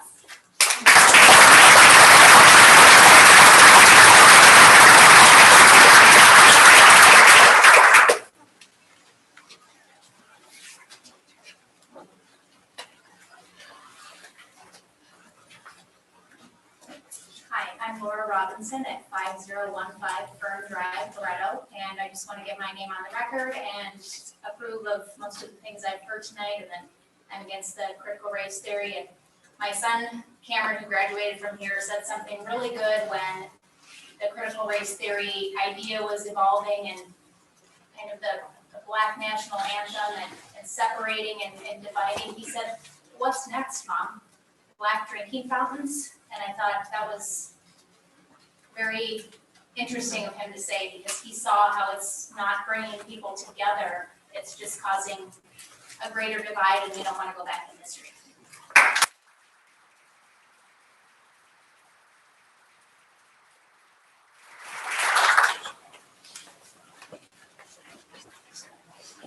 Good evening. My name is Cheryl Bonberg. I live at 1225 Northwood Drive. I have 2 kids, one that graduated this year, and I have 2 that will be in high school. I just want to say that let's not forget the anxiety all of this will cause. It's so confusing when a child can just be themselves and love anybody just for who they are or who they play with on the playground. Adding all of this who's different and why they're different is affecting how they see other people. So if you stop pointing out the differences and just let them get along and love each other like children do, we're gonna avoid a lot of calamity in this world. A lot of the things that are coming up now, I can tell you right now, I have family members that have married people of different colors. We're all different shades of skin. It doesn't matter where we're friends, it's where we originated from. I have never in my whole entire life ever treated anybody differently based on the color of their skin, but based on the content of their character, just like Martin Luther King did say and address. It is so important for families to continue teaching that to their children, which I think the majority in this room do. And I believe that's why everybody's here, because we don't want that taken from our children and their innocence. I sit down at the table and have supper with my kids every night. I don't know how many get the opportunity to do that, but I do. And when they tell me about their day in school, it's unfortunate when I have to hear them say, my teacher told us about this walkout and stated her opinion. That's frustrating. It shouldn't be that way. They should keep their opinions to themselves. Don't mess with kids and their decisions of how they're going to make them on their own. Just, as many people up here said, just leave it out. There's no point in putting it in. My concern, when it's sad, when I have to tell my child, my son who's going into 10th grade, 9th grade last year, just ignore it. I shouldn't have to say that. Just ignore it. Just work on your grades. That's what's important because that's what's gonna matter when you go to college. All right, this other stuff doesn't matter. Because I can tell you, we also are not originally from Delano. We came from Maple Grove. You can say that the diversity up there is greater. Did my kids, I had one child in school at the time, also on an IEP, came out here because of the school district. And I can tell you, I moved out here because of the district. It wasn't for any reason that there were more white people here. Had nothing to do with that. It was based on how well they could educate my son. And the other two would follow. And I can tell you, there are wonderful teachers here. Because I have another one that's younger that does struggle, and she did awesome in 6th grade this year. So happy. But let's leave this other stuff out, because that kind of stuff is not conducive to a good education. All right? So I just wanted to say, let's not add anxiety on our kids by adding all of these things that don't matter. What matters is that they get a good education, let them be themselves. Yeah, there might be people in this world who are not raising their kids the way that we'd all agree with, but I think the community in general is doing a great job because I know a lot of great families here. And I've never once heard anybody say anything bad about someone because of their race, their gender, nothing. So thank you for your time.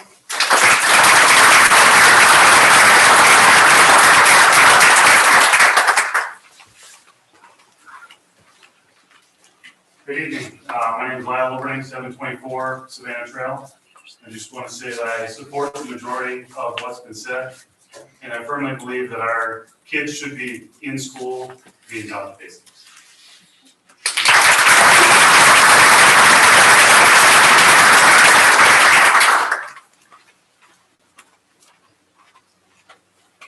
Hi everyone, my name is Angela Fagers. I live at 280 Greenway Drive here in Delano.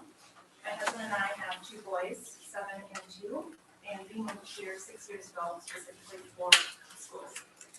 I grew up in a small town, so moving to Delano for me felt like moving home, and I had a great sense of comfort in that. I typically prefer to stay away from these social issues, politics, however, that's pretty much impossible these days. Never in a million years would I have thought I would find myself standing in front of all of you here to speak out against that. My 7-year-old boy is like any other 7-year-old boy. He just wants to play with his friends, have fun, and learn while doing it. In one assignment this year, he was asked what his wish was for the next year. His wish was that COVID would die. But for him, he doesn't understand what COVID is. To him, COVID is what stole his freedom. It forced him to put a mask on his face before to go to school. It forced him to stay away from his family and his friends. It was the reason he couldn't play with his friends at school, sit by them at the lunch table, or do the normal things that kids get to do in school. It was the reason that the fun was taken away. Kids are not the danger of this disease. Please stop putting the fear of God in them. They should not have to be afraid that if they don't wear their mask, that they're going to get somebody sick, or that they're going to get sick and maybe die. That is not the case. We all know that. Please don't promote the vaccine clinics in the schools. I just cannot even believe that that is the thing. Do not force us families to consider an experimental vaccine in order to offer our students a public school education. I've never, ever been against a public school education, and I've never been more close to putting my own students, my own kids out of school to consider private school or homeschooling. And we're not in a situation of homeschool, so it's a tough situation for us. Please just allow our kids to maintain their innocence, stop forcing these social issues like CRT, comprehensive sex education, politics, anything. It has no place in the schools. Just let the kids be kids. Thank you.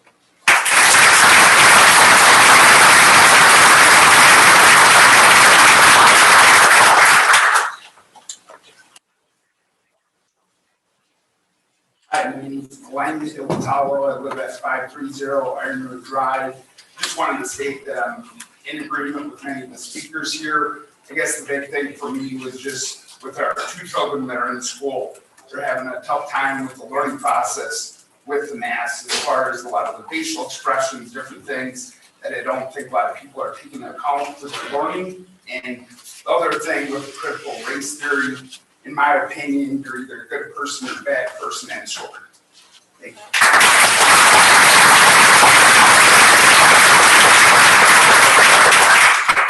Pete Patella, 5683 Penning Avenue, Southeast Delano. This is my first year being a homeschool principal. I'm not really interested in doing it for the next 15. I just say, keep it pretty simple. That's how we grew up. Education taught what it was supposed to, and a lot of the extras were kept in it.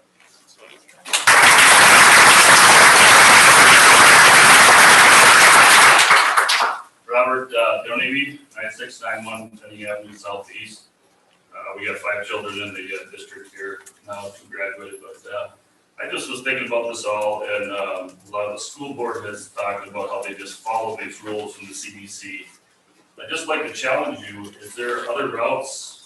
Do we have to follow these certain CDC rules that say wear masks? Have you guys explored anything out there?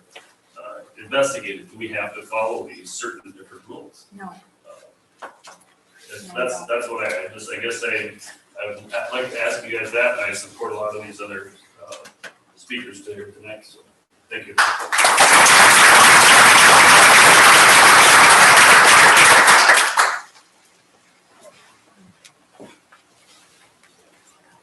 Hi, I'm Troy LaFramboise, 853 Goldenrod Court. I just want to throw my support behind this concerned citizenry, get my name on the roster. And I have just one thought to share, and that is, America in the last 14 months has become more racist than it has been in my 57 years.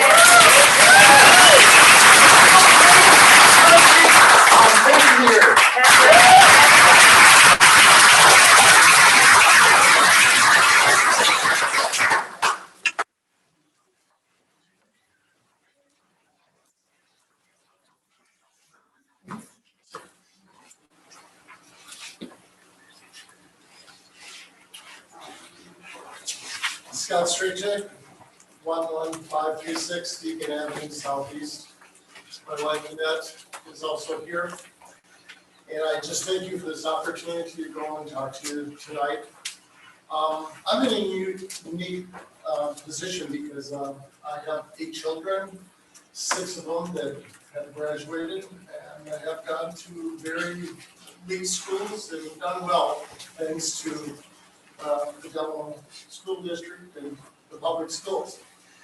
My observation, though, is over the years, is my concerns. I also have taught as a sub-teacher here for over 10 years. And I've noticed from the beginning of my oldest child to my 2 that are left, my concerns. And my observation is that before my children were able to talk, and our biggest thing is that we always taught them to be respectful. There was always an exchange of ideas, and that it was okay to ask why. And I've seen a change over the years, especially at the high school level, where my kids are afraid to go and voice their opinions. They're afraid to voice to counter anything the teacher says because it might affect their grade. And that grade then is their standing in class, and that also then affects what school they might get to. They're going to get the top 5 in the school in their grade. And so it's the observation when I talk to my kids, they say, Dad, we don't say anything. We just let it go because we just want to get through the class and not have their grade affected. I do hear from them that a certain teacher will say, I want you to write about a certain president and what's wrong with him. I don't think that's correct. The same teacher will use profanity in the classroom. I don't think that's correct either. I think that he's well educated enough to go and voice his opinions and instructions without using profanity. So I just want to go and thank all the citizens here for the voice of our opinions. Thank you for your time, and I just want to let you know where I go. Thank you.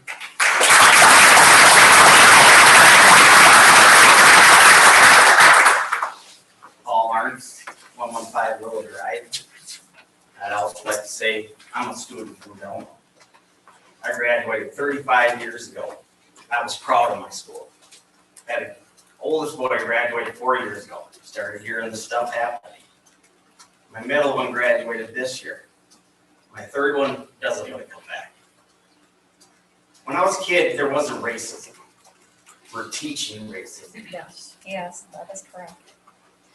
I just wanted to add that, my boys have friends, or first of all, thank you for everybody that is on the board, and thank you for listening, and I want to thank everybody that showed up today, because it really, shows the support that we have and the love of our community.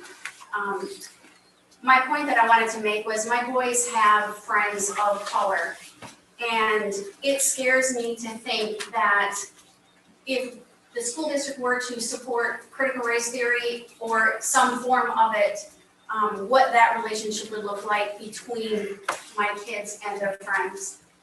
And because right now, all they know is this is their friend. We, love them just as much as we love our own kids, and we invite them into our home. And how would that dynamic change if we were to start teaching this stuff to our children? That's just what I was pointing out. Thank you.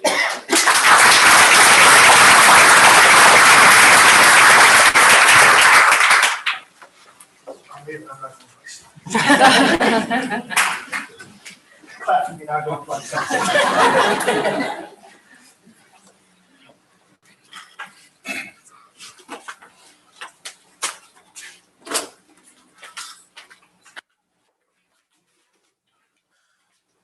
Fencing a long enough wall that I'd like to thank everybody for all of your opinions this evening. We all, like I stated earlier, we always appreciate hearing from our constituents. So thanks very much for your work. We'll go ahead and continue the rest of our agenda then. Next item on our agenda is to hear from Superintendent James to give our first administrative report. Madam Chair, thank you very much. I'll be very brief this evening. We are working on plans to make sure that we get back into a school year that's as close to normal as we possibly can. Like I stated in the school board work session, I don't think the district is going to be in any position to enforce recommendations. So we are going to work very, very hard to get all of our students back in person, to get back to the teaching of excellence. That, for the rest of my time, too many other reports. Any questions from the board? Next we'll hear from Mary Reader, business. Also, very brief, I do have our prelim audit starting on Friday, so otherwise, everything is on evening prelim and your stuff. Thank you. Thank you, Mary. We get to hear from our new community education director. Probably hiding in the corner. I'm Eric Owens, the new community education director at Eric. You need to come up, sorry.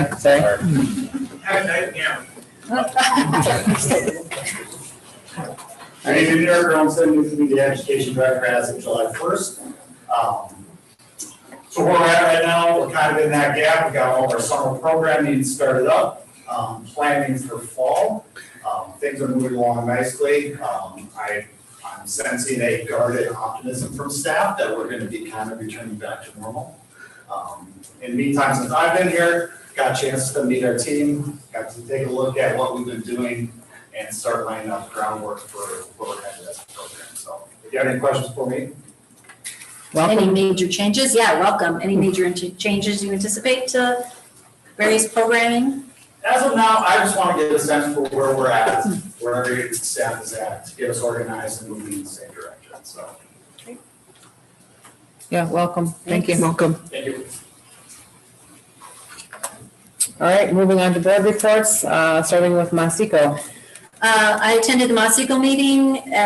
Board minutes are linked, so I'll be incredibly brief. The big thing I want to share with everybody is we did an extensive search for a new executive director. We did interviews. We interviewed 5 highly qualified candidates last week and extended an offer to someone who is currently an executive director of special education co-op for Southwest West Central, right? SWWC, and has been their director for 4 years. She's verbally accepted, and we're just in contract negotiations at this point.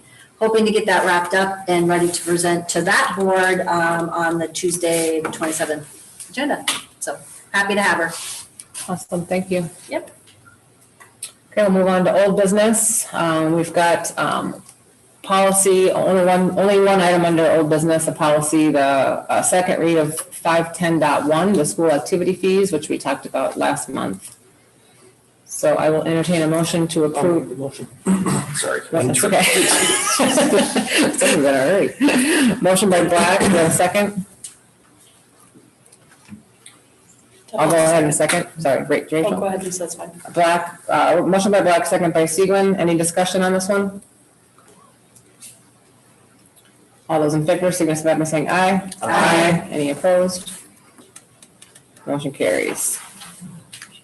New business, approve fiscal year 22-23 transportation contract. This was negotiated just a couple weeks ago, right? Do I have a motion to approve the transportation contract? Jenny will make that motion. Jim will second. Motion by Jenny, second by Jim. Any discussion? All those in favor signify by saying aye. Aye. Any opposed? Motion carries. Next item is to approve the MOU with Wright County Health and Human Services for the transportation of children and youth and foster care placement. I have a motion to approve that MOU. We talked about that one last month in work session as well. I'll make that motion. Second. Motion by Amy, second by Sue. Any discussion? All those in favor signify by saying aye. Aye. Any opposed? Motion carries. Next item on the agenda is to, sorry, got a bad copy here. To approve the disposal, sale of surplus property, DES playground equipment, and 9 smart boards from DES projectors not included. Yeah, sorry. We had a playground equipment area at the elementary school that the surface it was on was falling apart and was dangerous, so we couldn't reuse the same equipment and just re-pour the surface and actually had to be removed and could not be reused. So we had to pull that out. Someone else could possibly purchase it and choose to somehow get it Incorporated into their backyards, yeah. And then the cardboards, they use their old ones and they don't have projectors to go with them. So if somebody did want to be strictly with the board, can't have any way to protect it unless they already have one. Okay. Are we protected if somebody buys the playground equipment? Yeah, they're just buying whatever it is. There's no liability to the school district if they were to take it on. Okay, And is there a different school that could utilize those smart boards? Or is that just not It's possible? old technology at this Or is it a point. whiteboard or a It's smart just a board? They're smart boards. Oh, it's a smart board. Yeah, but they're old ones. Okay. So protected, and they aren't coming with the projectors, so it's just old technology. Okay. Okay. I have a motion to approve the disposal sale of the surplus property described by Mary. So moved. I'll second. Motion by Amy, second by Rachel. Any discussion? All those in favor signify by saying aye. Aye. Any opposed? Motion carries. Next item is the hockey fees, which we talked about last month as well in our work session. Do I have a motion to approve the hockey fees? Is there any? I'll Sorry. second. Sorry, motion by Rachel, second by Jenny. Any discussion? All those in favor signify by saying aye. Aye. Any opposed? Motion carries. Next item is to approve the first and only read of the following policies due to non-substantive and or legal reference changes. Policy 707.1, transportation of students placed in day treatment programs. Policy 710, extracurricular transportation. And policy 711, video recording on school buses. Motion to approve. Thank you. Second. Motion by Corey, second by Sue. Any discussion? All those in favor signify by saying aye. Aye. Any opposed? That motion carries. Next is to approve the first read of policy 707, transportation of public school students due to substantive and legal reference changes. Have a motion? Defa. Roser. Motion by Defa, second by Roser. Any discussion? All those in favor signify by saying aye. Aye. Any opposed? Motion carries. Next item is to approve the first read of policy 708, transportation of non-public school students due to substantive and legal reference changes. This is another one that we just talked about today in work session. Do I have a motion? Jenny will make that motion. Jim second. Motion by Jenny, second by Jim. Any discussion? Hearing. All those in favor signify by saying aye. Aye. Any opposed? Motion carries. Next, I would like to, pursuant to Minnesota statute section 13D.03, I will move to go into closed session to discuss the annual performance evaluation for Superintendent Shane. Do I have a second? I'll make the second. Motion by Sieglin, second by Amy. All those in favor signify by saying aye. Aye. Any opposed? All right, we'll move into closed session. Lisa, can I ask for just like a 2-minute break to go to the bathroom?